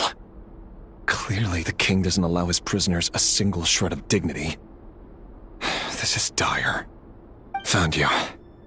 Hello, Mr. Vedafilnir. Ah, it's you. Surprised? Oh, wait. I guess surprise isn't an emotion that prophets feel very often. I certainly felt some surprise in the moment when I was blinded. Surprise at the king's sheer ignorance. Surprise at just how unfairly this world responds to words of earnest remonstration. I'm curious. What did you prophesize this time? It wasn't a prophecy. It was a word of warning. Someone had to say it. The king has forsaken all reason in pursuit of his obsessions. I simply told him that if he continues on this path, Khaenri'ah will surely fall. But he didn't listen. Worse still, he stabbed you in both eyes and locked you away. Dane asked for my help. The court is in complete chaos now, but I'm sure you predicted that. Everything is transpiring as I foresaw, yet I am powerless to change it. Fate is an immutable force. I can but lament as the inevitable unfolds. I do wonder whether giving a man the power to see the future is nothing more for him than slowly crush his spirit. Forgive my curtness, Vedafilnir, but the king did not suddenly turn on you today. His suspicions have been brewing for a long time. You can't have wisdom beyond the reach of your fellow man without attracting his fear and suspicion. There are things the king does not want to see. So, he doesn't want you having visions of them either. He blinded you because he thought this would make the visions stop. He wasn't entirely wrong. I did indeed lose my power to see the future. Right up until... Until what? Just now. I believe I saw something new. Well, tonight could go a lot of different ways. 5 of us banded together to storm the palace, also we could rescue you. This will go down as the most tumultuous day in Khaenri'ah history. I sense hatred in you, but also hope. A desperate hope that with the tyrant deposed, that will be the end of the story. But this is not the end. It is the beginning of a new chapter, in a whole new story. There are many men of honor and courage in this world, Rerir. But you are not one of them. You're not here for justice, are you? You're here for yourself. Is that a dagger? Interesting. Why not the polearm? It was always your weapon of choice. With your abilities, I don't doubt that you were able to recover some of your sight. But I also doubt that you want to make an enemy of me right now. Of course not. We're on the same side, aren't we? We could be. But I need you to be honest with me, Vedafilnir. At this point, you're my only hope for the future. You mean your future? With your beloved, Felindis? Yes. And I know there are bigger things at stake here. A dynasty, a nation, maybe the entire world. But forgive me, I care first and foremost about myself. I can't abandon the one I love to save myself. I just can't do it. But you see a broader picture of the future than I. You see the solutions to the biggest problems of our age. So tell me, what is my solution? What's the answer? In matters of fate, answers are either right or wrong. What will be and what will not. Maybe you are willing to pay a certain price in the pursuit of happiness, but unfortunately, fate does not negotiate. That is the cruelest thing about fate. It is unmoved by your sacrifices. That can't be true. I know it's your voice that I keep hearing in my head, urging me to see how the world is changing, to seek more power, so I can protect the things I love. You show me disaster, but you won't show me how to avoid it? Why? Why are you doing all this? My voice. In your head.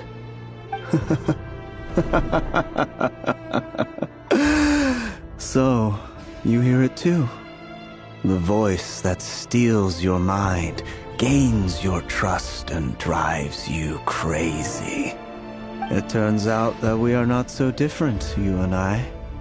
Vedifilnir just broke into the strangest smile I've ever seen in my life, as if he'd discovered some monumental secret. But then he suddenly switched to looking extremely weary. Very well then. My advice to you is as follows. You must persevere. Whatever trials and tribulations you may face, be steadfast in the belief that they are your path to the future. For as long as you live, your story with Thelindis shall not come to an end. That is the only chance you have of fighting back against fate. It is up to you whether you believe my words. Regardless, that is all I will say on the matter. I have no right to intervene any further. I will hold you to your word. Thank you for setting me free. In return, I will tell you one more thing that you cannot afford to ignore. Just then, a strange wave of energy rippled through the city. We had no idea what it could mean. If I were you, I would head to the Universitas Magistrorum. The Universitas? Oh no! I'm sure we'll be seeing each other again very soon, Rerir. Whatever Vedifilnir said, I didn't catch it. I didn't even help him out of the prison. There was no time to lose.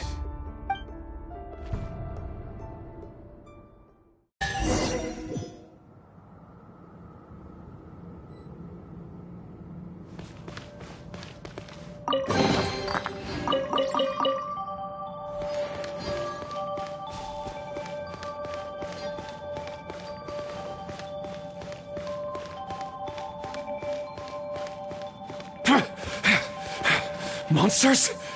Is this Rhindaughter's doing? Or the Universitas Magistrorum? Out of my way!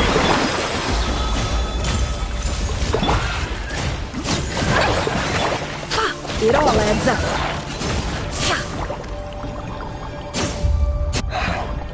The Universitas. That reminds me of a rumor I once heard. Allegedly, the king installed secret mechanisms in the palace and around the city. No one knows where they are or what kind of power they hold. But if they were ever going to activate, it would probably be on a night like tonight. Help! Help! Hold on! Don't let them anywhere near you! Save me! I can't! Ah! That sounded like an explosion. So the rumor is true? The king really went through with it. What other means does the king have at his disposal? They must run on power from the Abyss. And given it's a major center of Abyss research, anyone over at the Universitas will be in grave danger. I have to hurry!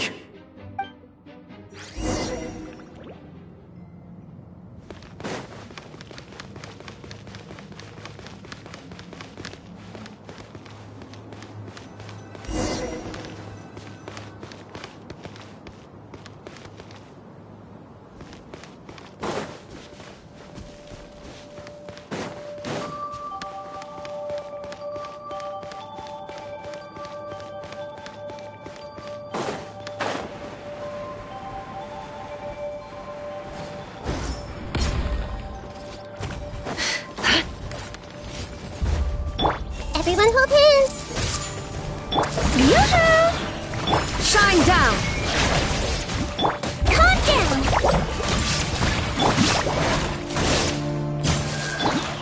The deception ends here.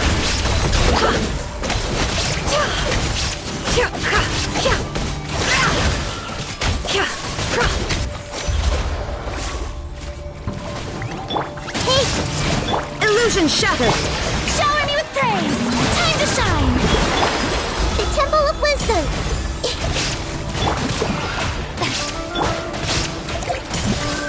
Let's see! The mystery unravels.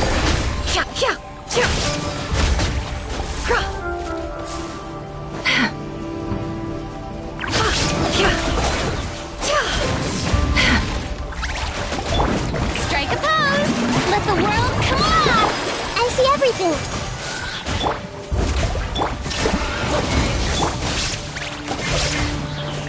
No more lies. It all adds up. The deception ends here. Yeah.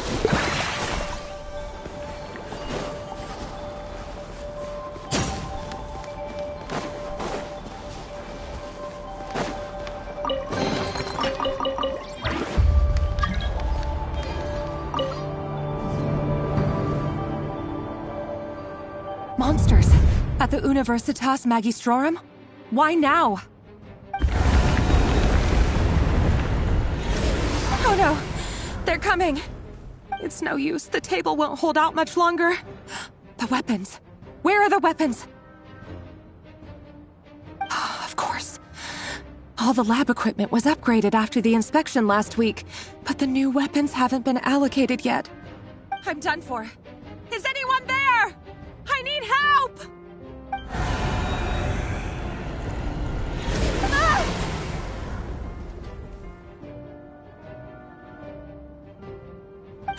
Stay back!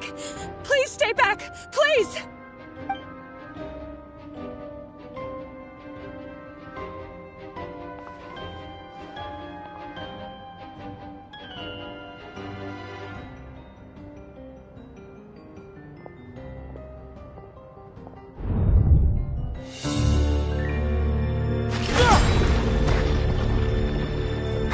What's that? Reverie! So the rumors about your work are true. What? No! Listen, something happened at the palace tonight. We have to leave! You don't need to lie to me anymore. What do you mean? I know why you're worried, and I will respect the decision you've made. But it's okay, because I found a solution. I know how to end all this. You can have it back. The normal life you so desire. But until then, I'm afraid our wedding will have to wait. Celindus? No, don't do it! Celindus! Celindus!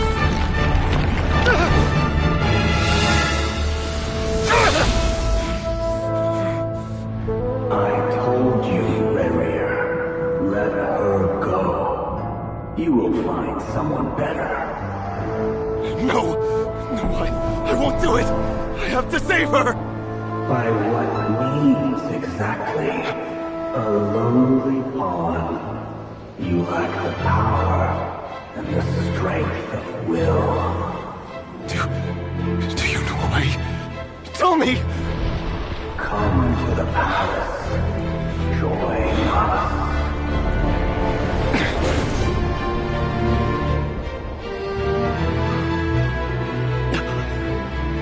Reverie, thank goodness we... Step forth and take your share.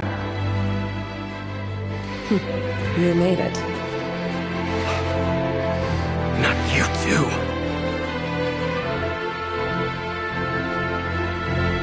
Hatred or grief, despair, desire. We all have our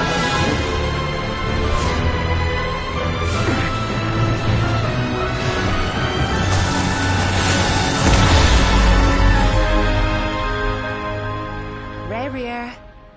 Reverie. Celindus? Were you daydreaming?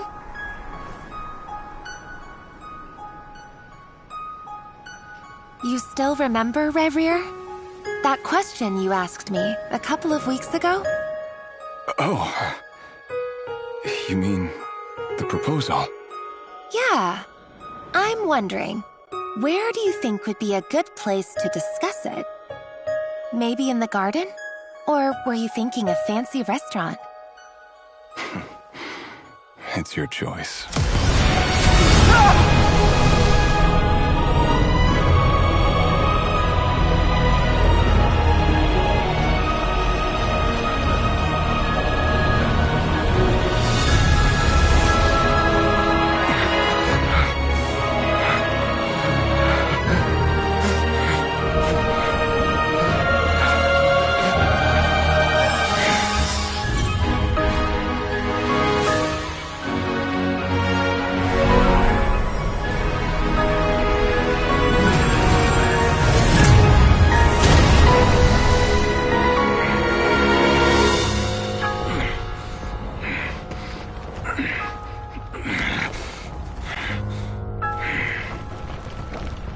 I will find you. And then, you can give me your answer.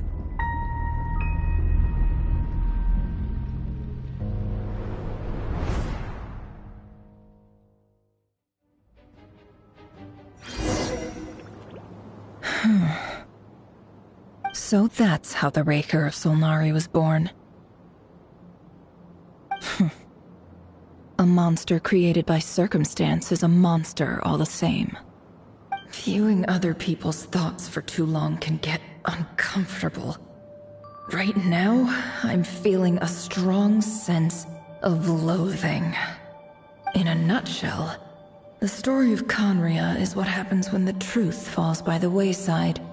Everyone tells little white lies, and before long, you have a huge pack of lies that destroys everything. Whew. Time to get back. His past is filled with sorrow, but the tale of any fallen civilization is one of endless tragedy. Cruel as it may be, that was Conria's fate.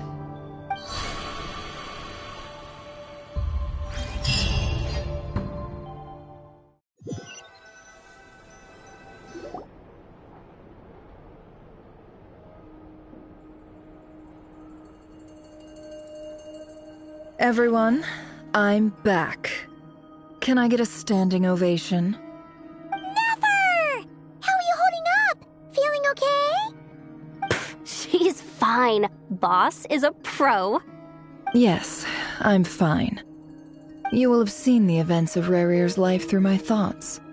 It's now clear that he is just a regular nobody, driven by personal tragedy, as he said himself.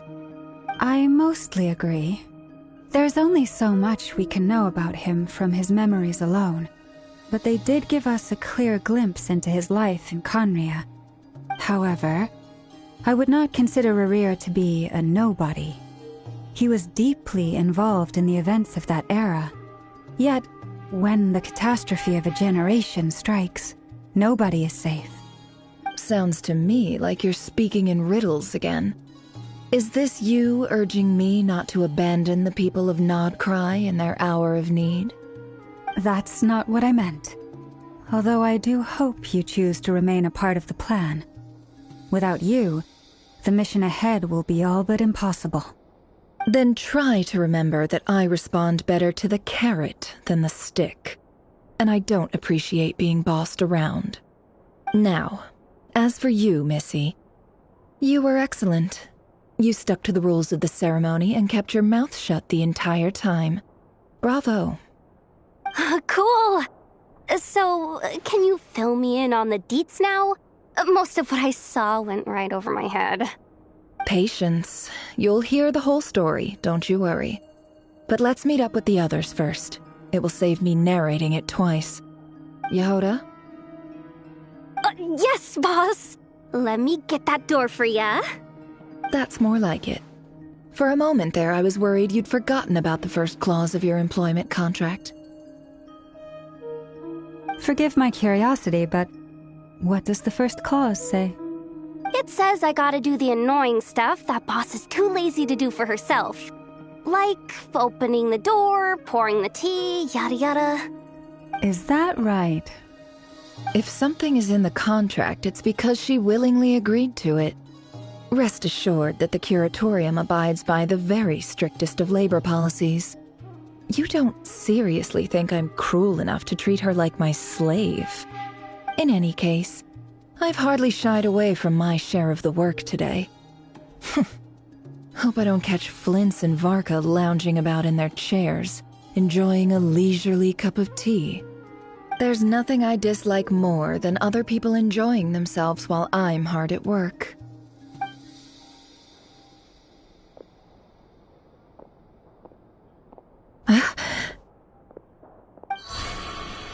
Oh no.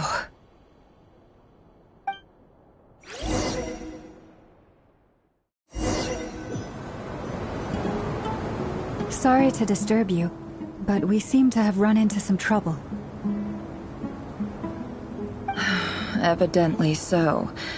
Don't worry, I'm not about to leave you to fend for yourselves. I'm not that kind of boss. And it would go against the curatorium's labor policy. I'm sorry. What did you hear me say? I wasn't talking about labor policy. Wait. How long have I been standing here? Not long. You just appeared by the door a moment ago.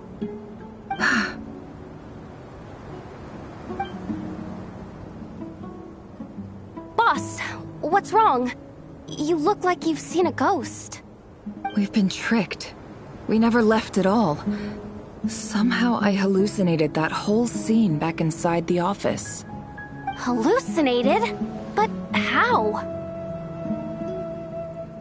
How indeed. This place should heed my will alone.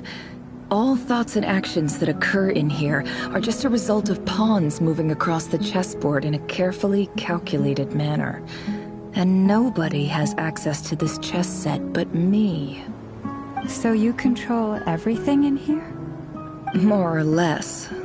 But yes, it's a special technique of mine. Has anything like this ever happened before?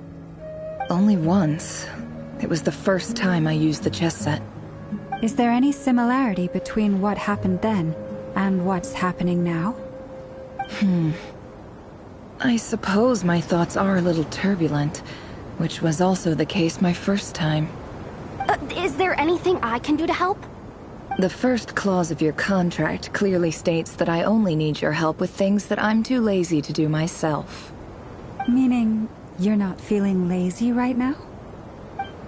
Meaning, this is not something Yehoda can help with. The chess set is a personal treasure that I alone understand. I must be the one to find our way out of here.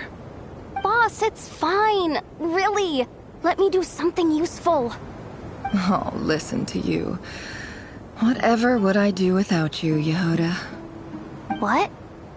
Really? Yes, really. Where would I ever find another employee as obedient and servile as you? God forbid anything ever happens to you. Oh, okay. Well, anyway, I was thinking of fetching some water. There's gotta be a source around here somewhere. I suggest everyone finds someplace comfortable to take a rest. We gotta conserve our energy. Even though all this chess malarkey doesn't exist in a physical sense, mentally speaking, it's all real.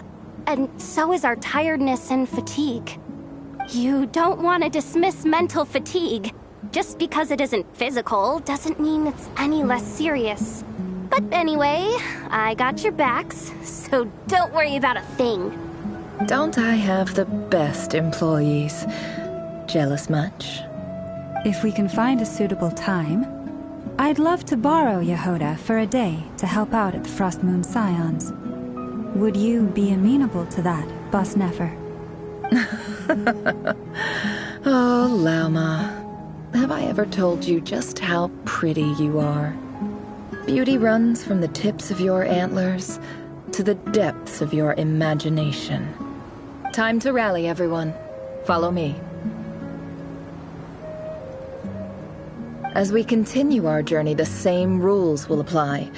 That means stay focused and no talking no matter what we encounter. And don't disturb the chess pieces. You have my word that I will get us all out of here.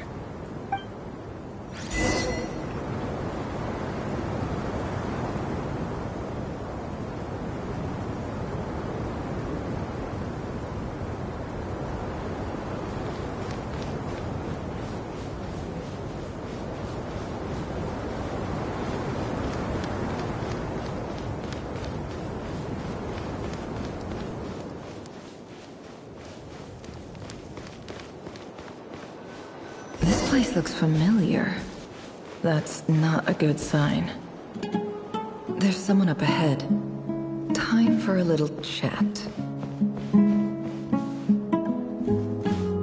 I wasn't expecting visitors at this hour. Wait, is that? Oh, it's him. There you are! Sinue's been looking for you all day. I think he has some news for you. Oh yeah? What were you doing just now, Uncle Retinue? Hiding away some more loose change? I know I saw some Mora.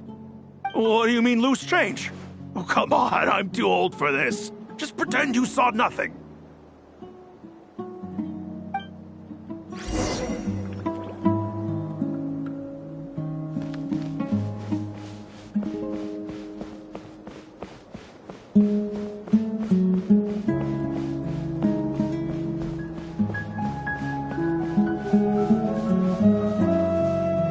Hey, kid. Mind telling me what Sinohe's been up to recently? I'm trying to get in his good books and I need a way in. Get in his good books?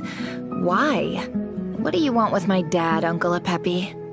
I've written a new song. I was hoping to showcase it at the next festival, but I'll need his approval. A new song, huh? I'd love to stay and listen, but unfortunately, Uncle Retinue says my dad's looking for me. Well, there's plenty of time and I'm not going anywhere. See that pile of stones? I'll be sitting there warming up my vocal cords. Come find me when you're done. Pile of stones. Got it.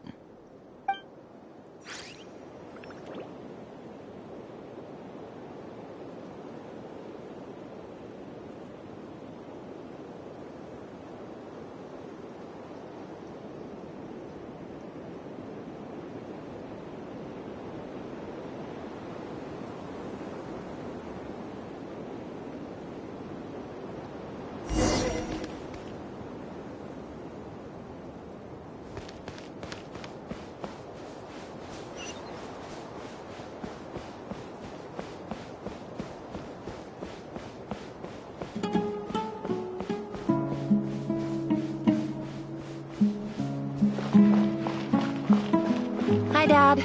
Uncle Retinue said you were looking for me. Ah, there's my little princess. If you'd gotten back just a little sooner, you could have shared the spoils of war with me. Spoils of war? Who were you fighting against, Dad?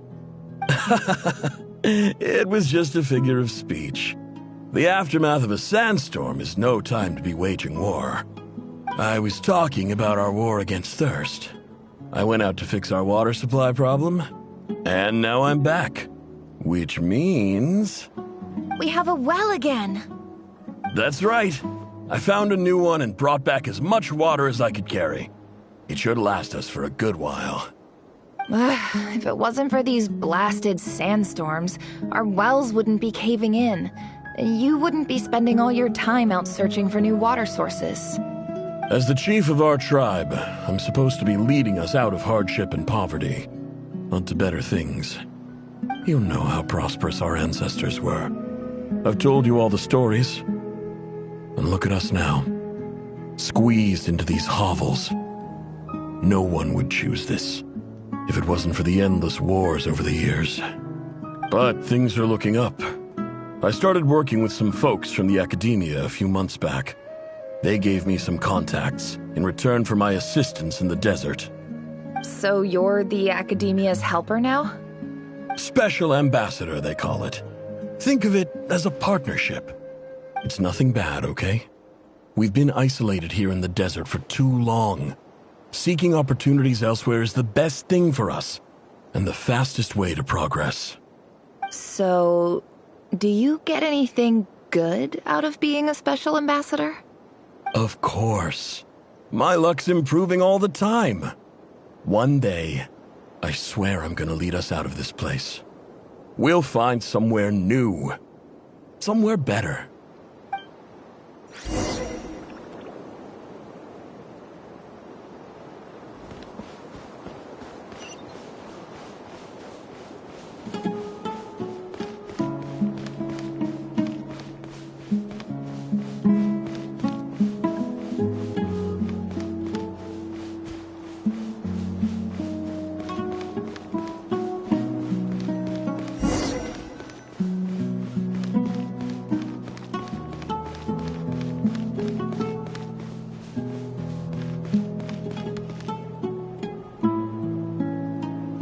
That's our well, and you know it.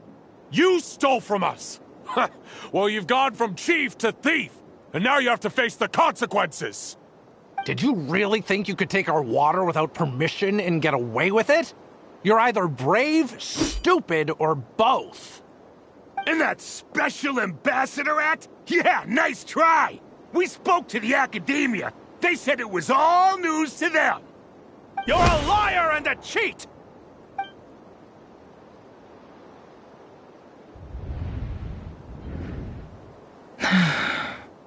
I heard Yehuda gasp, but I don't blame her. Most people are terrified by the sight of blood. Corpses strewn across the ground.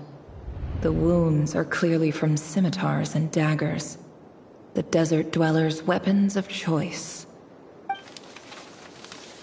There's a handwritten note on the ground. Let's see what it says. Halil, this is Sinuhe, chief of the Shimti tribe. Surely you remember me. I was the one who helped you and your colleagues avoid the quicksand in the desert. This is my second time writing to you. I assume my last letter must have gotten lost in the mail, as I didn't receive a reply. I hope this one makes it to you safely. I'm writing to you because I need some help. That sandstorm the other day completely blocked up our well, forcing me to look for another water source in Iab and Unut territory. It was a matter of survival. Praise the gods. The well of the Iab tribe was intact. It was my last resort. I drew what water I could and left, but not without being spotted. I fear they will retaliate. You told me to write to you if I ever needed help. You said you'd be my ally in the academia. I urgently need you to formally recognize my title of Special Ambassador and send some of your people to assist me for a few days. It's the only way I can convince them that this was the Academia's decision and prevent them from retaliating. This is an emergency. Please send help as soon as possible. Looks like this letter never got sent. The writer died a grisly death, and the letter was trampled into the ground. It's badly defaced. Some parts are barely legible. What a ridiculous lie the surviving Shimti tell. Their whole village was butchered over a sip of water.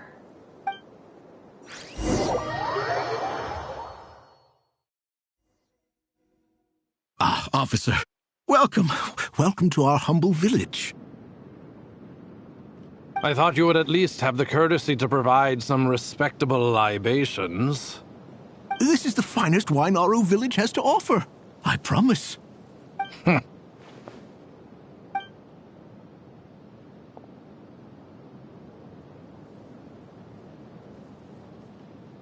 The Academia has agreed to reserve a single space for a candidate from your village. But I remain skeptical of this entire endeavor. I highly doubt anyone in this desert possesses serious academic potential. Please, have faith. If not in us, then in our God. The child we found shows great promise. I beg you, take her away from this place. Give her a chance. Don't let her talent go to waste. I don't recognize her. New arrival? She showed up here a few days ago and we took her in. She's a really bright kid. Please help. I'm begging you. So, where are you from? Nowhere special. Just a sand dune. What about the rest of your family? How many of you are there? Just the one. It's only you? Correct. So, no brothers, no sisters, no mother or father? Any who have slept on a bed of sand, I call my brothers and my sisters. Apart from that, I have no family. All right. Get over here. Sign your name on the form.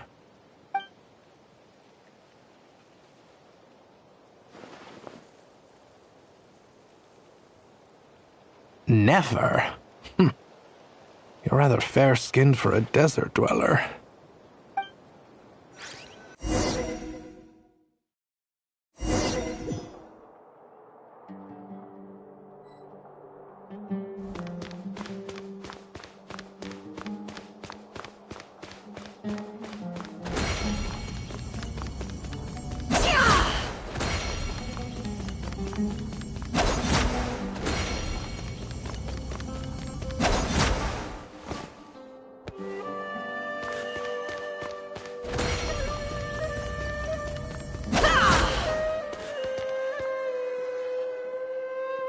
Nefer, this term's assignments have been issued already.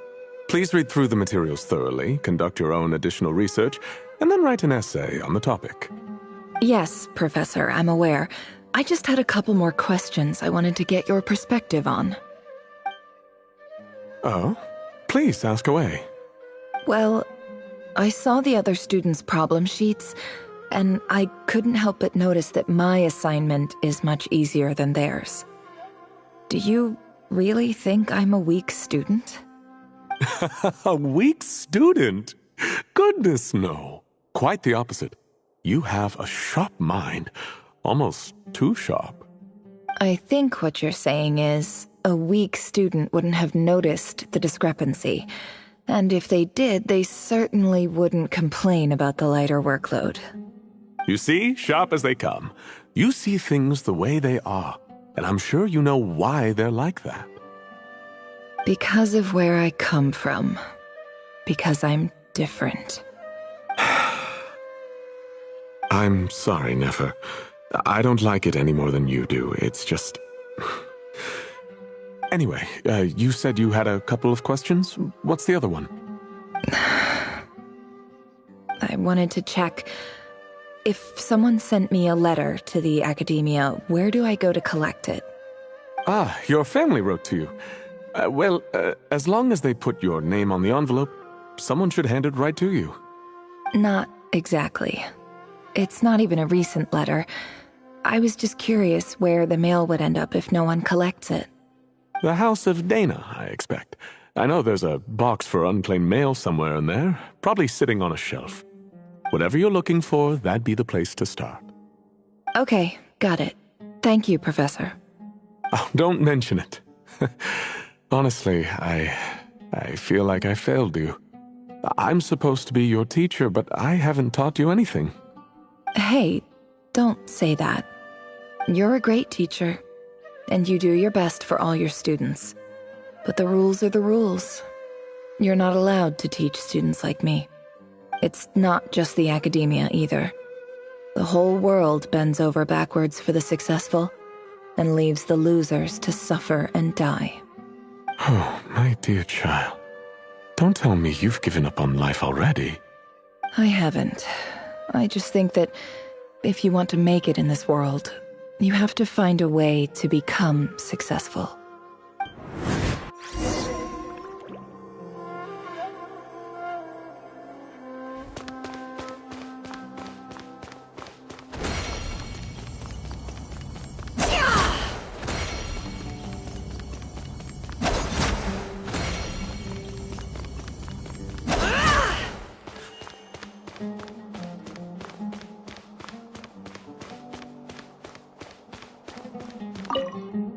This must be it.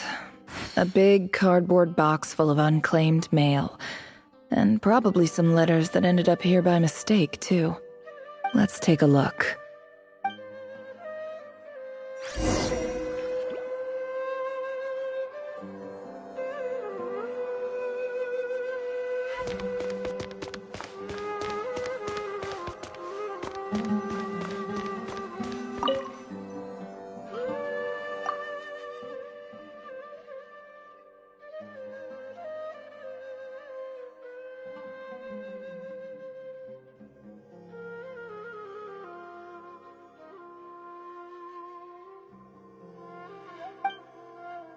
A dilapidation survey from Port Ormos. Looks like it's from a Core of 30 representative. What a strange thought. A bunch of mercs losing sleep over rundown buildings. This one was never even opened. I guess the recipient didn't care what the Core of 30 had to say about anything. Who was it addressed to? I don't recognize the name, but it must have been a Kasharawar professor.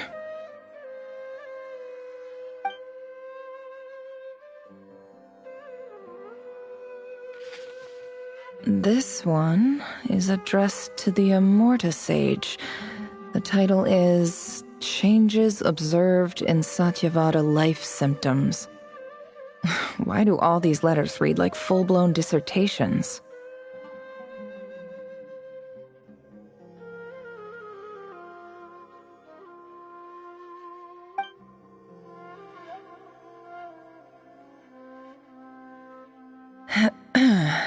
Guided by the incense, we became lost somewhere in the forest.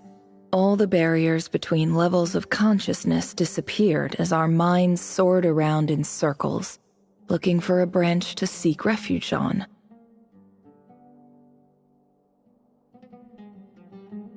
In clinical terms, these symptoms fit the description of incense poisoning. The Immorta Darshan strictly prohibits the use of hallucinogenic substances, but I believe there are still people getting away with it.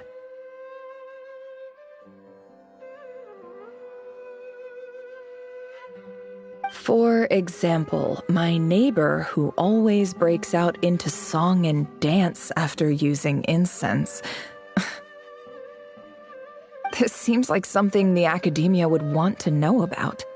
Why wasn't it collected?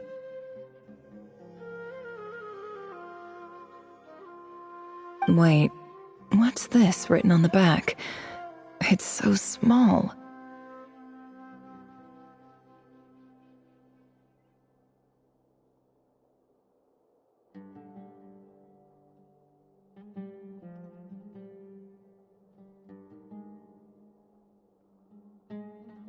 The note says, "The sender authored this letter while under the influence of mushrooms. I would send it back, but no return address was provided. Stamped by the Grand Conservator of the House of Dana."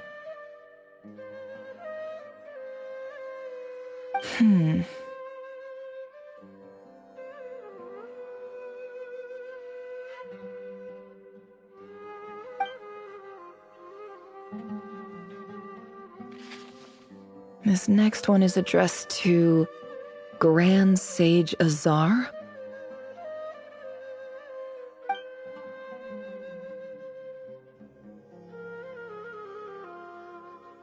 A few words of protest regarding recent changes in Sumeru's educational policy. In recent years, the academia has taken on a small number of students from the desert region, as per the policy to this effect. However, it appears to me that these students have not, in fact, been provided with educational opportunities that are, in any meaningful sense, equal to those enjoyed by their peers. As well as receiving dumbed-down assignments and perfunctory tutoring, they do not even have full access to the Akasha system. Education is the fundamental purpose of this institution, which should go without saying in a nation whose founding virtues are knowledge and wisdom. I ask you, is the lip service we pay to the policy of education for desert students truly the standard of pedagogy to which the academia aspires? As Grand Sage, policy decisions are your prerogative, but do not forget your roots. You and I were once students too, as was everyone else in this institution.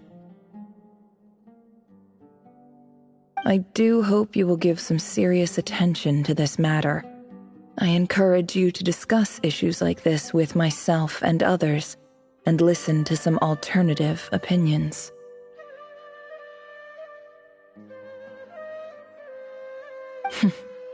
Great letter. Shame it didn't get to where it needed to go. And the sender is...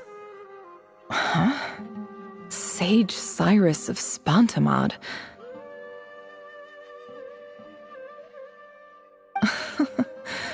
I didn't realize anyone else even knew how bad students like me have it in this place.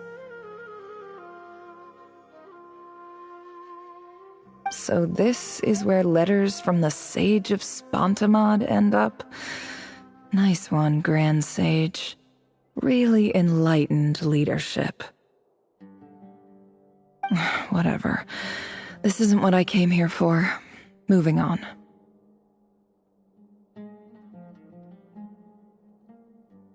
I'm not exactly holding out hope that a letter sent from the desert would even make it here. But if it did, where else would it end up if not in this box? I can't believe how much discarded mail there is. Must have been years since someone last went through it all. And this is just one box. The whole house of Dana is boxes on shelves. I don't believe for 1 second that any human being has sat down and read through all the documents in this place. Who has that much free time on their hands?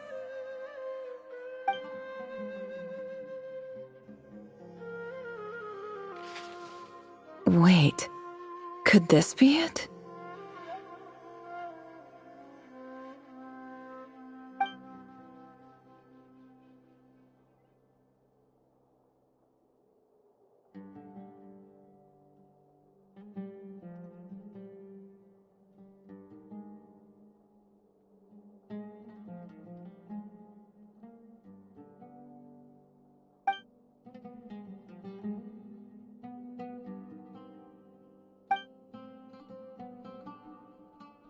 Greetings, Halil.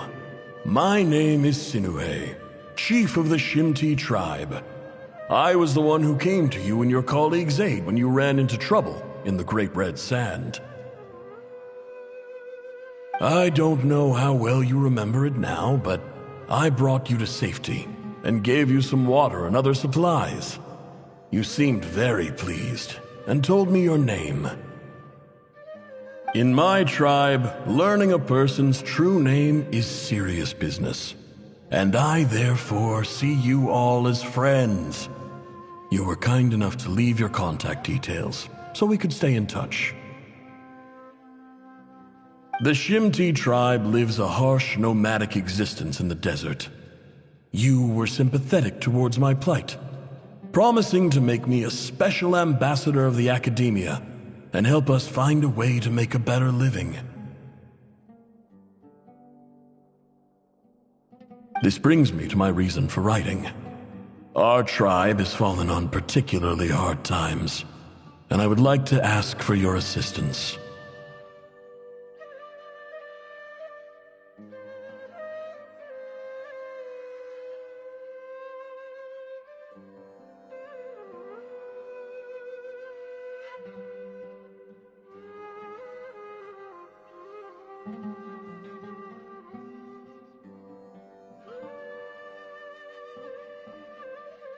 There was a terrible sandstorm a few days ago, which blocked up the well in our land.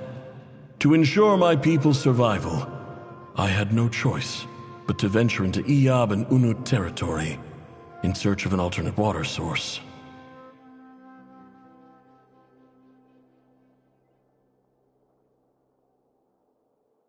The Iyab and Unut are descended from the Thamudians, while we trace our ancestry to Tulatala. We worship the Lord of Flowers and have had relatively good relations with our fellow tribes up until now. I found a well belonging to the Iyab tribe.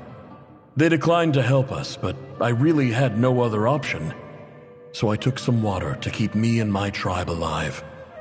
My actions are certain to incur their wrath. When we met, you assured me that you would be my ally in the academia. I would like to take you up on that offer, because I really need your help. I wonder if you could send an academia representative to meet with me. That aside, the last time you were here, you mentioned that the academia had started accepting students from the desert, and I told you a little about my daughter, Nefer.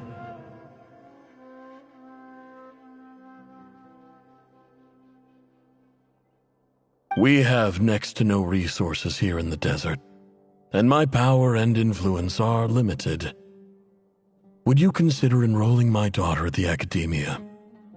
She is a smart girl. I know she won't disappoint you.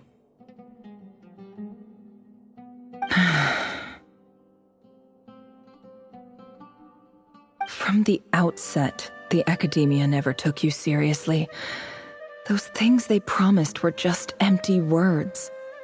I doubt they even remember the name Sinuhe.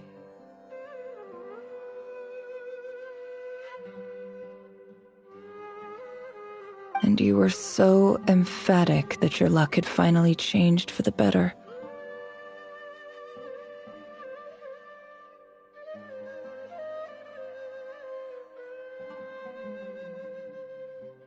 You swore you'd lead us to a better place one day.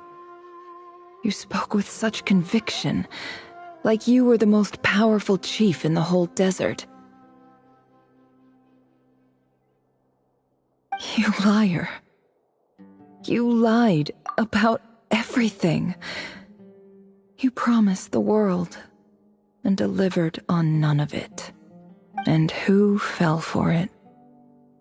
Just me, by the looks of it. Despite your best efforts. Which makes you a pathetic liar. You weren't even any good at it. I think I'll take over from here. Let me show you how it's done.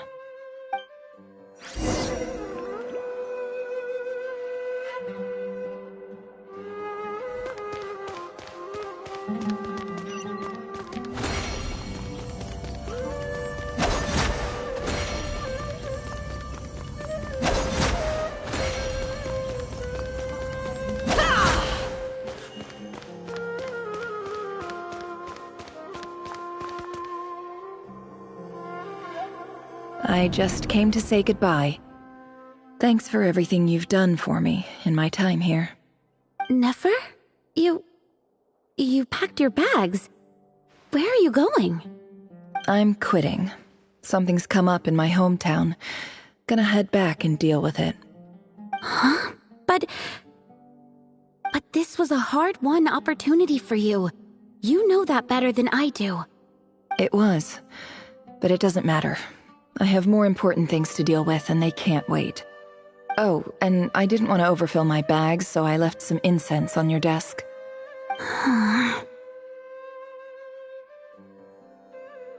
What's wrong? I thought you liked incense. Although, I did read somewhere in the House of Dana that it has hallucinogenic effects. Don't use it all at once, alright? Isn't this the stuff you brought from your hometown?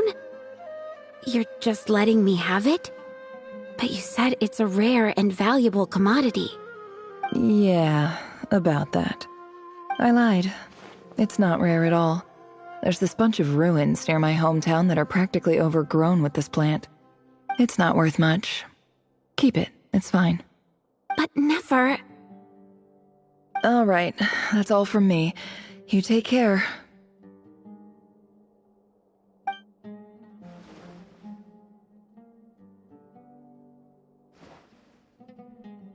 Don't forget me, okay? I mean, we're more than just classmates, right? We're friends. Yeah, I'll remember you. I lied again. That incense is worth a fortune, and it's a rare find even in those ruins. And as for remembering her, I have far too much to do when I get back. No time to reminisce. I'll be lucky if I even make it through this alive. But either way, I expect I'll forget you pretty quickly.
It's a pleasure to meet you, Mr. Arif. So, what does the Academia want? Since they've sent their special ambassador, I assume there's a big business deal to be made. If not, I'd be very disappointed. Please, sir, lower your blade. You're lucky I'm the one they sent. Not all special ambassadors share my admiration for the Eab people. The ever-shifting balance of power in the desert reduced the once great civilizations of this region to rubble and sand. But the story of the Eab has a very different trajectory. Others grew weak, but you grew strong, beginning in obscurity and moving to prosperity. You're the only ones who defied the trend. Huh. So, you do know who you're dealing with? This well is the perfect symbol of your strength, is it not? It used to belong to the Unut, but it looks like you have control over it now. You're not wrong. But I'm sure you didn't come all this way just to flatter us. Of course not. I came to bring you some very good news. Some information that recently came to light, which might just be your ticket to freedom. Records uncovered by the Vahumana Darshan show that a certain well currently under Eab control is built on top of some ancient ruins. These ruins are of great archaeological interest to the Academia. I checked the map carefully on my way over here, and I'm confident that this is the well in question. The Academia is offering 50 million mora in return for excavation rights. 50 million? No, wait. If these ruins are as important as you say, 50 million's a little low, don't you think? Don't get greedy, Eab. We know far more than you think. We know that you seized this well by force. Wasn't that the first step in your rise to power? To drive away the Unut and steal their water supply? So what if it was?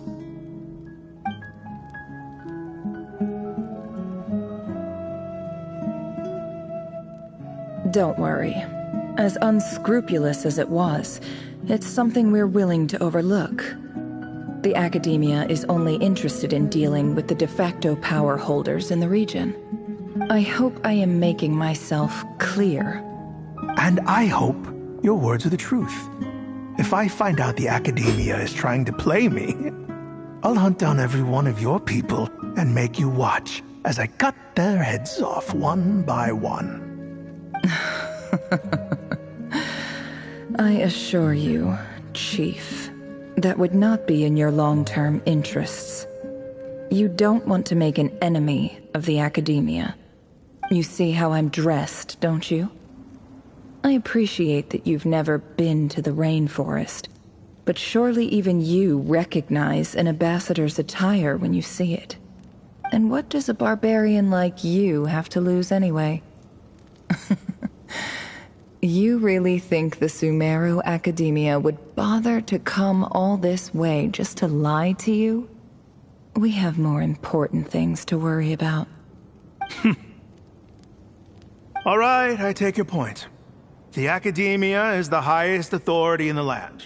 I'm sure you're trustworthy people. In that case, we have a deal. We will sell you the excavation rights. I'd like to thank you, Ambassador. This is good news indeed. Excellent news. In fact, it calls for a celebration. Would you do us the honor of staying a while and enjoying some Eab hospitality? Gladly. I am partial to wine myself, and I trust you are as well. So let's indulge in a few drinks together, in celebration of this momentous occasion.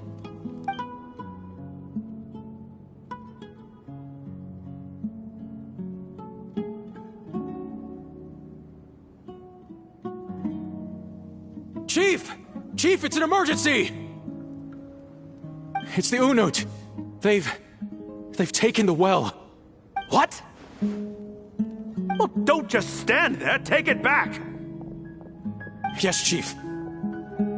I have every confidence in the Eab's military superiority, and yet... Well, what is it? The Unut's response was alarmingly fast. The day after we reach a deal, they seize the well? This can't be a coincidence. Perhaps there is a traitor in your midst. I don't think so. I am obliged to remind you, Chief, that the Academia will only deal with the de facto power holders. If you cannot regain control over the well, I'm afraid you won't see a single mora of that 50 million. No! Please, Ambassador, just give me some time. I swear the Unut will not get away with this. That well is ours, and so is the mora. Glad to hear it. I will wait here for an update. If there is a traitor, I will find them. In the meantime, make yourself at home. I'll report back as soon as I have an update. Much obliged. Wow. All it took was a few words and I've got him wrapped around my finger. What an amazing feeling. So, in summary, Ambassador, the Academia would rather negotiate with our tribe instead of the Eab, yes? The Eab are ruthless murderers who don't listen to reason. And now they have the gall to interfere in our research projects in the desert region. So let me ask you, Chief. If you were the Academia, what would you do? Kill them all, of course. Precisely. The Academia does not tolerate those who stand in our way. The Eab have held back our academic pursuits for too long, and our patience is wearing thin. At the same time, there is simply no way that the Academia can be seen to be intervening in desert affairs. I'm sure you understand where I'm coming from. We have our own rules out here. If the rainforest dwellers raised arms against a desert tribe, you'd start a bloody war. Right. We can't confront them ourselves, but we can support their enemies. The Unut have always had strained relations with the Eab, which makes you our natural allies.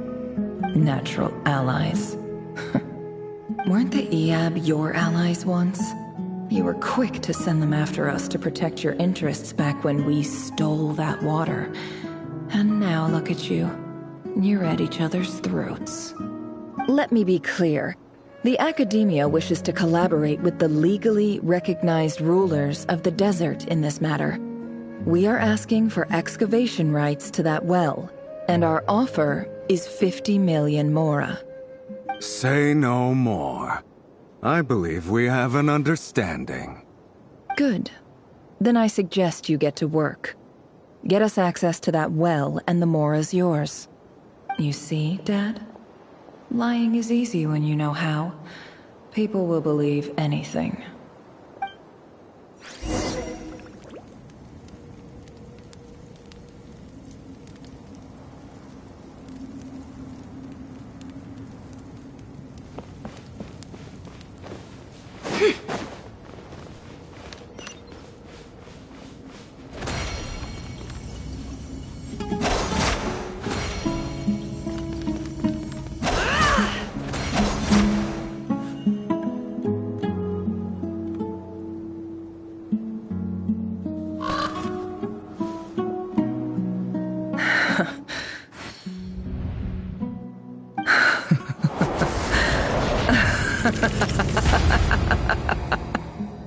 Look at yourselves.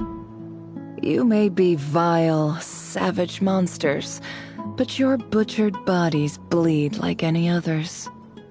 You're no different. You're nothing special at all. The monsters who destroyed my home, they're just ordinary, petty human beings. What a joke. I think we're even now. Maybe I've even done the desert a favor. It's a better place without all these people around. Oh, Sinuhe, my gullible fool of a father. Perhaps if you'd been as ruthless as I was today, our tribespeople would still be alive. In this dog-eat-dog world, a chief needs to be tough to survive. But you couldn't do what had to be done. So I did it for you. Never. It's okay. All of this is in the past now. I believe I remember you promising to remain silent. Yeah, but even so... Yehoda, is there anything you can do to ease the tension? Alright, time for a sharp turn onto a completely different topic. So, anyway, that's enough of that. When are we getting out of this place? Feels like we've been walking forever. I'm getting pretty tired. Oh, Alma, you tired? Yes. If we can find somewhere to sit down, I could certainly do with a rest. It's not far now. There should be a temple just up ahead.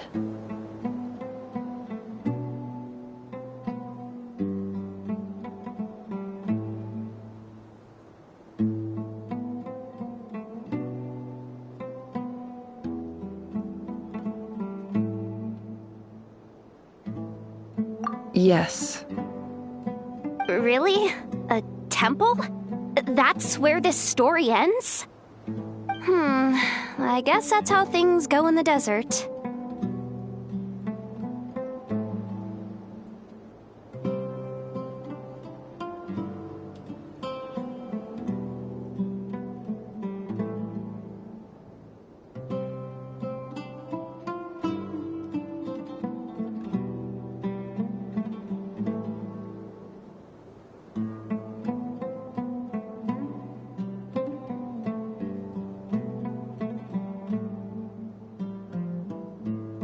Desert dwellers can never escape their destiny.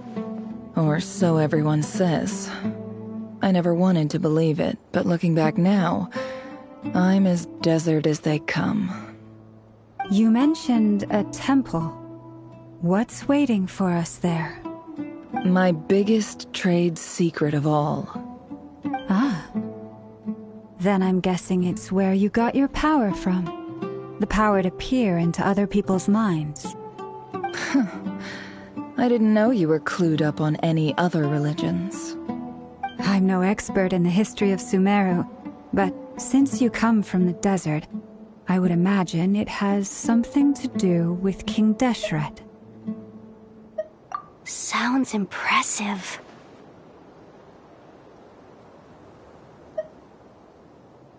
Ah, I know who you mean.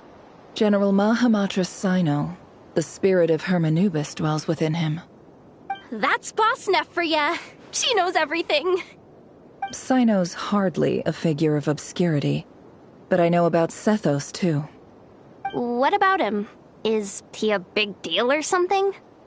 Well, he's not a small deal, let's put it that way.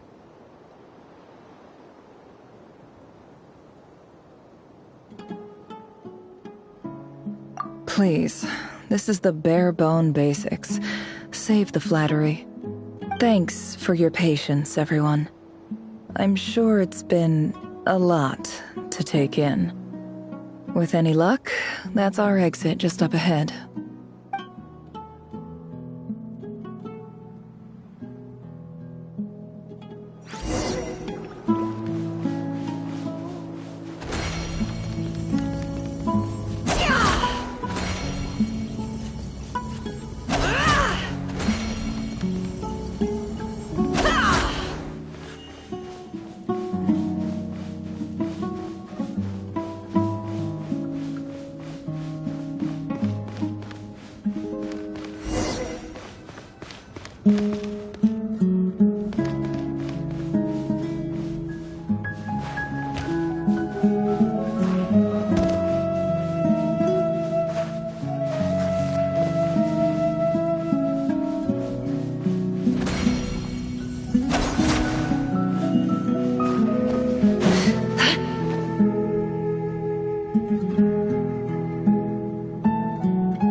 Stuff. Like, look at that statue, for instance. I want to do the whole name-dropping, this girl knows her stuff thing too, but I've never seen anything like it before. A statue with the head of a bird.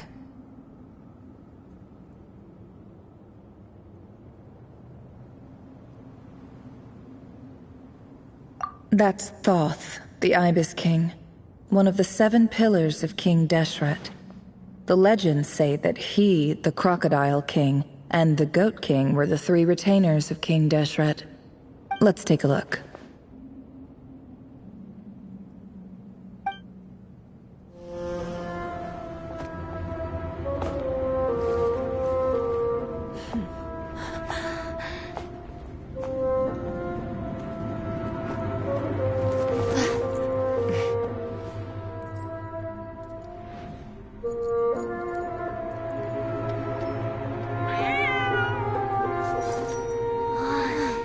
It's just Ashru. So, all is well?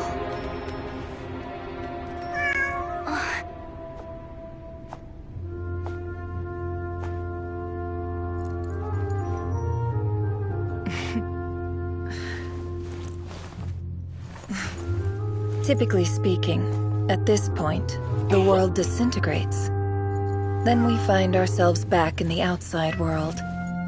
Besides, these are my memories. There's nothing to fear.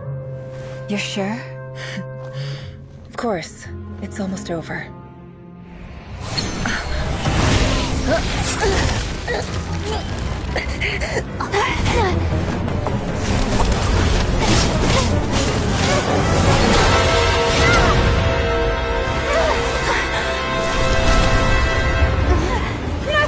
Hold on!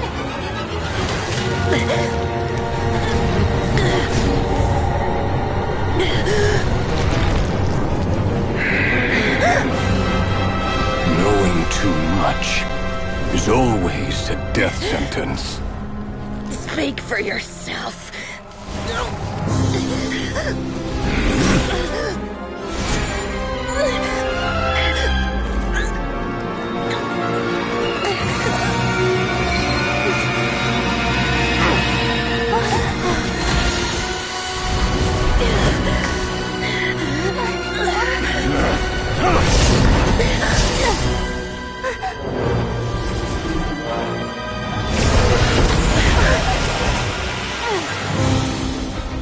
How repulsive.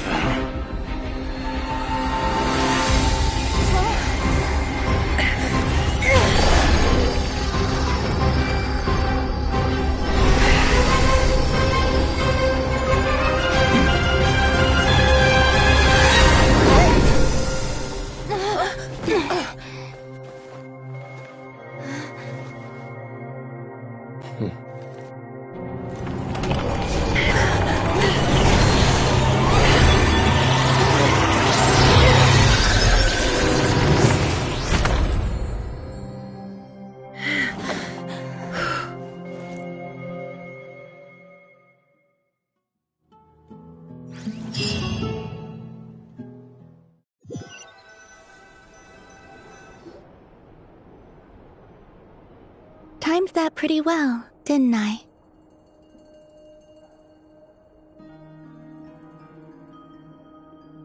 It's okay.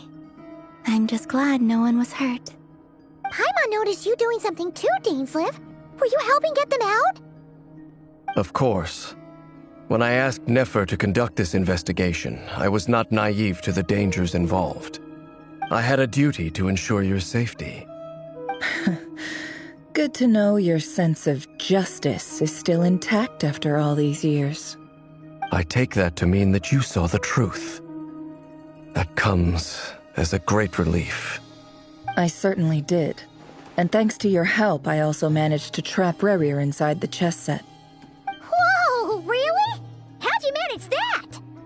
Well, to be honest, I sensed that something was wrong long before we made it to the temple. By using this fragment to probe into Rerir's past, well, the monster formerly known as Rerir, it seems I alerted him. I was tracking him, then he caught on and started tracking me too. Can't say I'm surprised. But how did he track you through your thoughts alone? That shouldn't be possible. Rerir was a secret agent who reported directly to the Vinster King. He is an expert at finding a trail and hunting down his pursuers. No wonder. He infiltrated the chess set, read my thoughts, and built a new virtual chess set inside of it. That's why we weren't able to leave at first. Speaking of your chess set, it's quite a remarkable item. Would I be right in thinking you have some connection to King Deshret?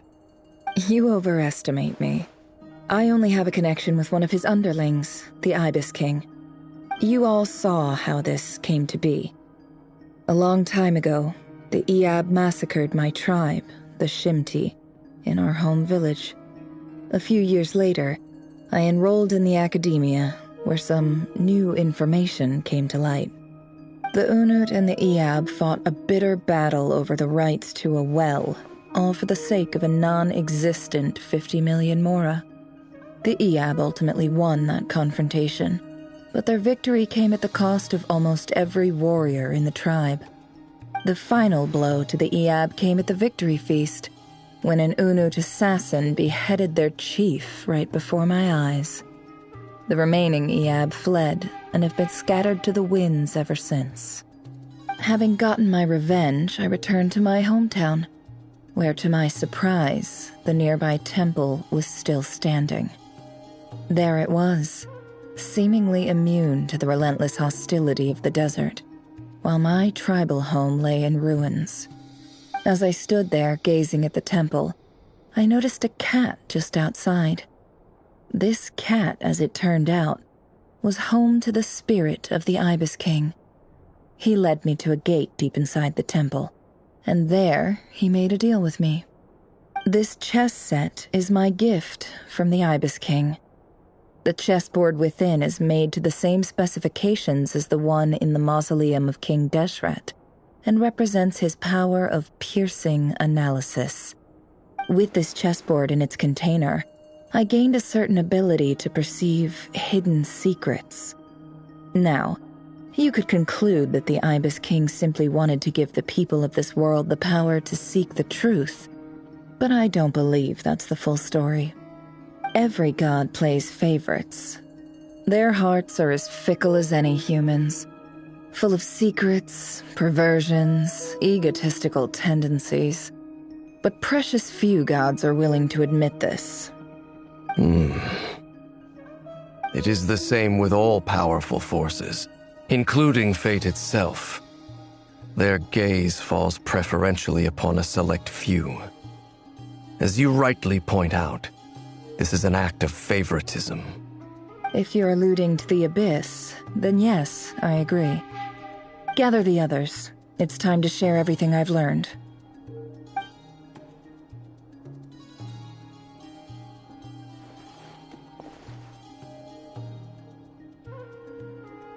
Thank you all for being here. As promised, I did some further investigating into the Raker of Solnari's background. I am pleased to report that the investigation has been most fruitful indeed. The Raker of Solnari, real name Rerir, was once a Conrian subject who served the Vinster King. I will now share the important details of his story. Please save any questions or comments for the end.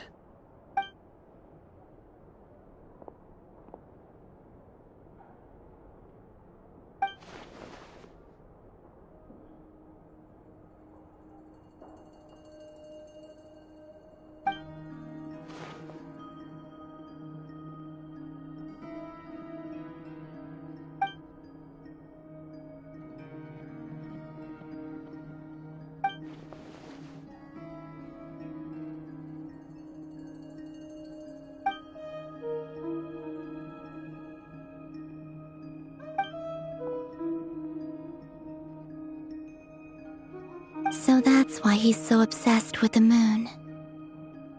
A tragic tale, to be sure. But it does not excuse his many transgressions. No matter how much Rerir suffered in the past, the fact remains that he is what we know today as the Wild Hunt, wreaking havoc upon innocent lives in Nodcry. He becomes more dangerous with each passing day. If left unchecked, It is simply a matter of time before all of Tevat suffers the consequences. This is a threat that the Knights of Favonius cannot ignore. A question for Miss Columbina. Forgive me if this is presumptuous, but have you ever seen the spatial gateway that appeared in Rerear's memory? Never. But I have heard stories of something called the Moon Gate, and this seems to fit the description. Miss Lauma, any thoughts on this? In the lore of the Frost Moon Scions, the moon is believed to hold many secrets. Some sources speak of ancient knowledge, others of a gateway to the unknown. The term Moon Gate is one I have heard before, but as is the case with all of our legends, there are no records of any first-hand witnesses. We cannot know whether it truly exists. Then back to Miss Columbina. As a moon goddess yourself, do you have some idea? I can sense that the gate would open at my command, but... But there's more to the power of the Frost Moon than that? Yes. A moon goddess has the right to open the Moon Gate, since it is a path to the moon. But as Nefer mentioned, holding open a spatial gateway takes a huge amount of power. And right now, I need to conserve my energy to fight the Rayhir of Solnari. I'm afraid this is one mystery we may have to leave unsolved for now. I agree. Better to save your strength. But if you'll humor me for a moment, I have a bold conjecture of my own regarding the world beyond the gateway. I highly suspect that neither Tholindis nor Rerear made it through unscathed. The evidence pointing to this is the fact that the Rayhir of Solnari exists in the form of countless fragments. With the abyssal power he wields, no ordinary foe can touch him, let alone tear him to shreds. And yet, the wild hunt proliferates wherever his scattered fragments lie, drawing hordes of monsters to many different locations across the land. So your theory is that Rerear was physically torn to shreds by some powerful force? Hence, why the wild hunt is a distributed phenomenon, rather than a unified one? Makes sense to me. Explains why the wild hunt is so pervasive, and why he's been trying to piece himself back together. He was whole to begin with, and he wants to be whole again. Without the power of the Abyss on his side, he almost certainly would have perished the moment he was torn apart. But the Abyss, much like a curse, has kept him alive. I could not agree more. The power of the Abyss is most surely a curse. It is a compelling explanation, and one that accords with my present understanding of Abyss creatures. Whether the life form in question is primitive or advanced, if a curse has extended its lifespan unnaturally, it will continue to survive in spite of everything. This raises some interesting questions. I will run some experiments and see if there is any validity to my suspicions. That being said, regardless of whether my research bears fruit, I would like to thank Miss Nefer for conducting such a thorough investigation. Already, it has greatly enriched my understanding of the entity we face. My pleasure, Mr. Albedo. I too hope that the information I have shared today proves useful as we look to formulate the next stage of our plan. Hey! What is it, Dainsleif? You look really upset! It's just... when I think of the man I once knew as Rerear, I struggle to understand why things had to turn out like this.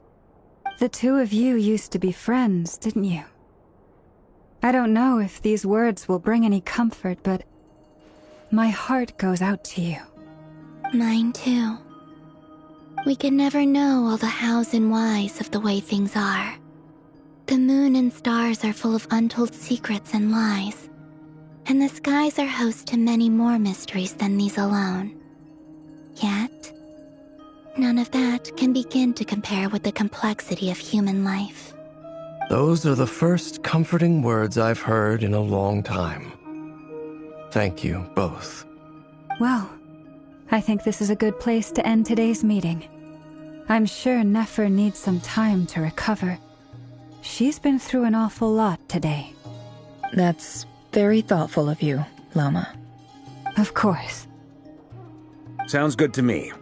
Take some time to rest and digest before we reconvene to nail down a plan.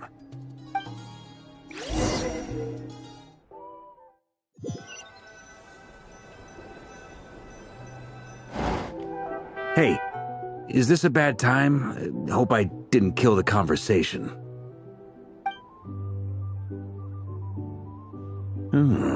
Nice room. Oh, I'm not coming in, though. Why not? It's just a hotel room. If it's all the same, I'll just stay out here. I might not look the part, but I'm technically a knight. Barging into people's private quarters isn't the kind of thing we do.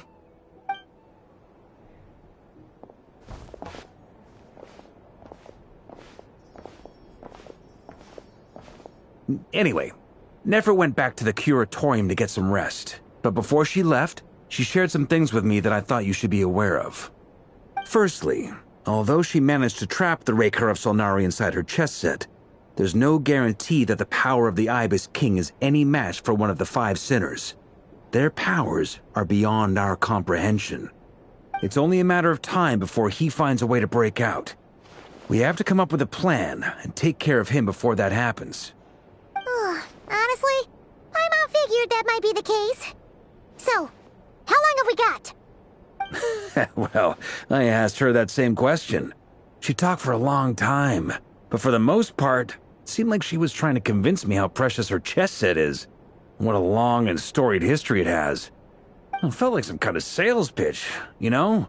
The kind where you end up handing over Mora against your will? Anyway, after all that, she finally answered the question. 2 days, at most. 2 days?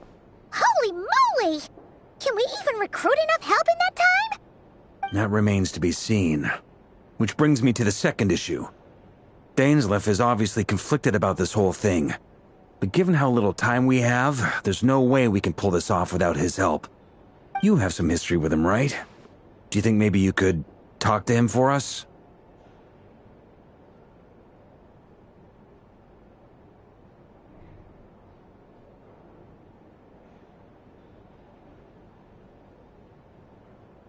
Great.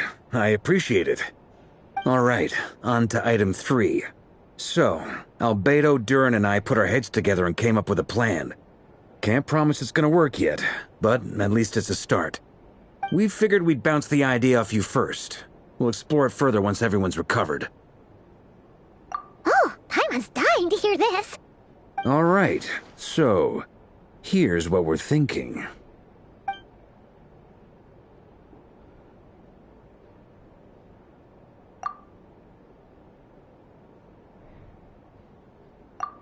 We felt a little uneasy about roping you into this. I mean, firstly, you're not locals, and secondly, none of us are your boss. You're well within your rights to refuse if you so choose. Roping us in? Why would you even say that? We know the stakes here. It's all of us against the Rayher of Solnari, or none of us stand a chance. I choose my words very intentionally, I'll have you know. I like to think there's an art to striking a down-to-earth tone even when the stakes are through the roof. Sir Varka, I have a few thoughts about this plan. I'm all ears. I think we can be more flexible with how the roles are allocated. In my view, the most sensible lineup would be like this.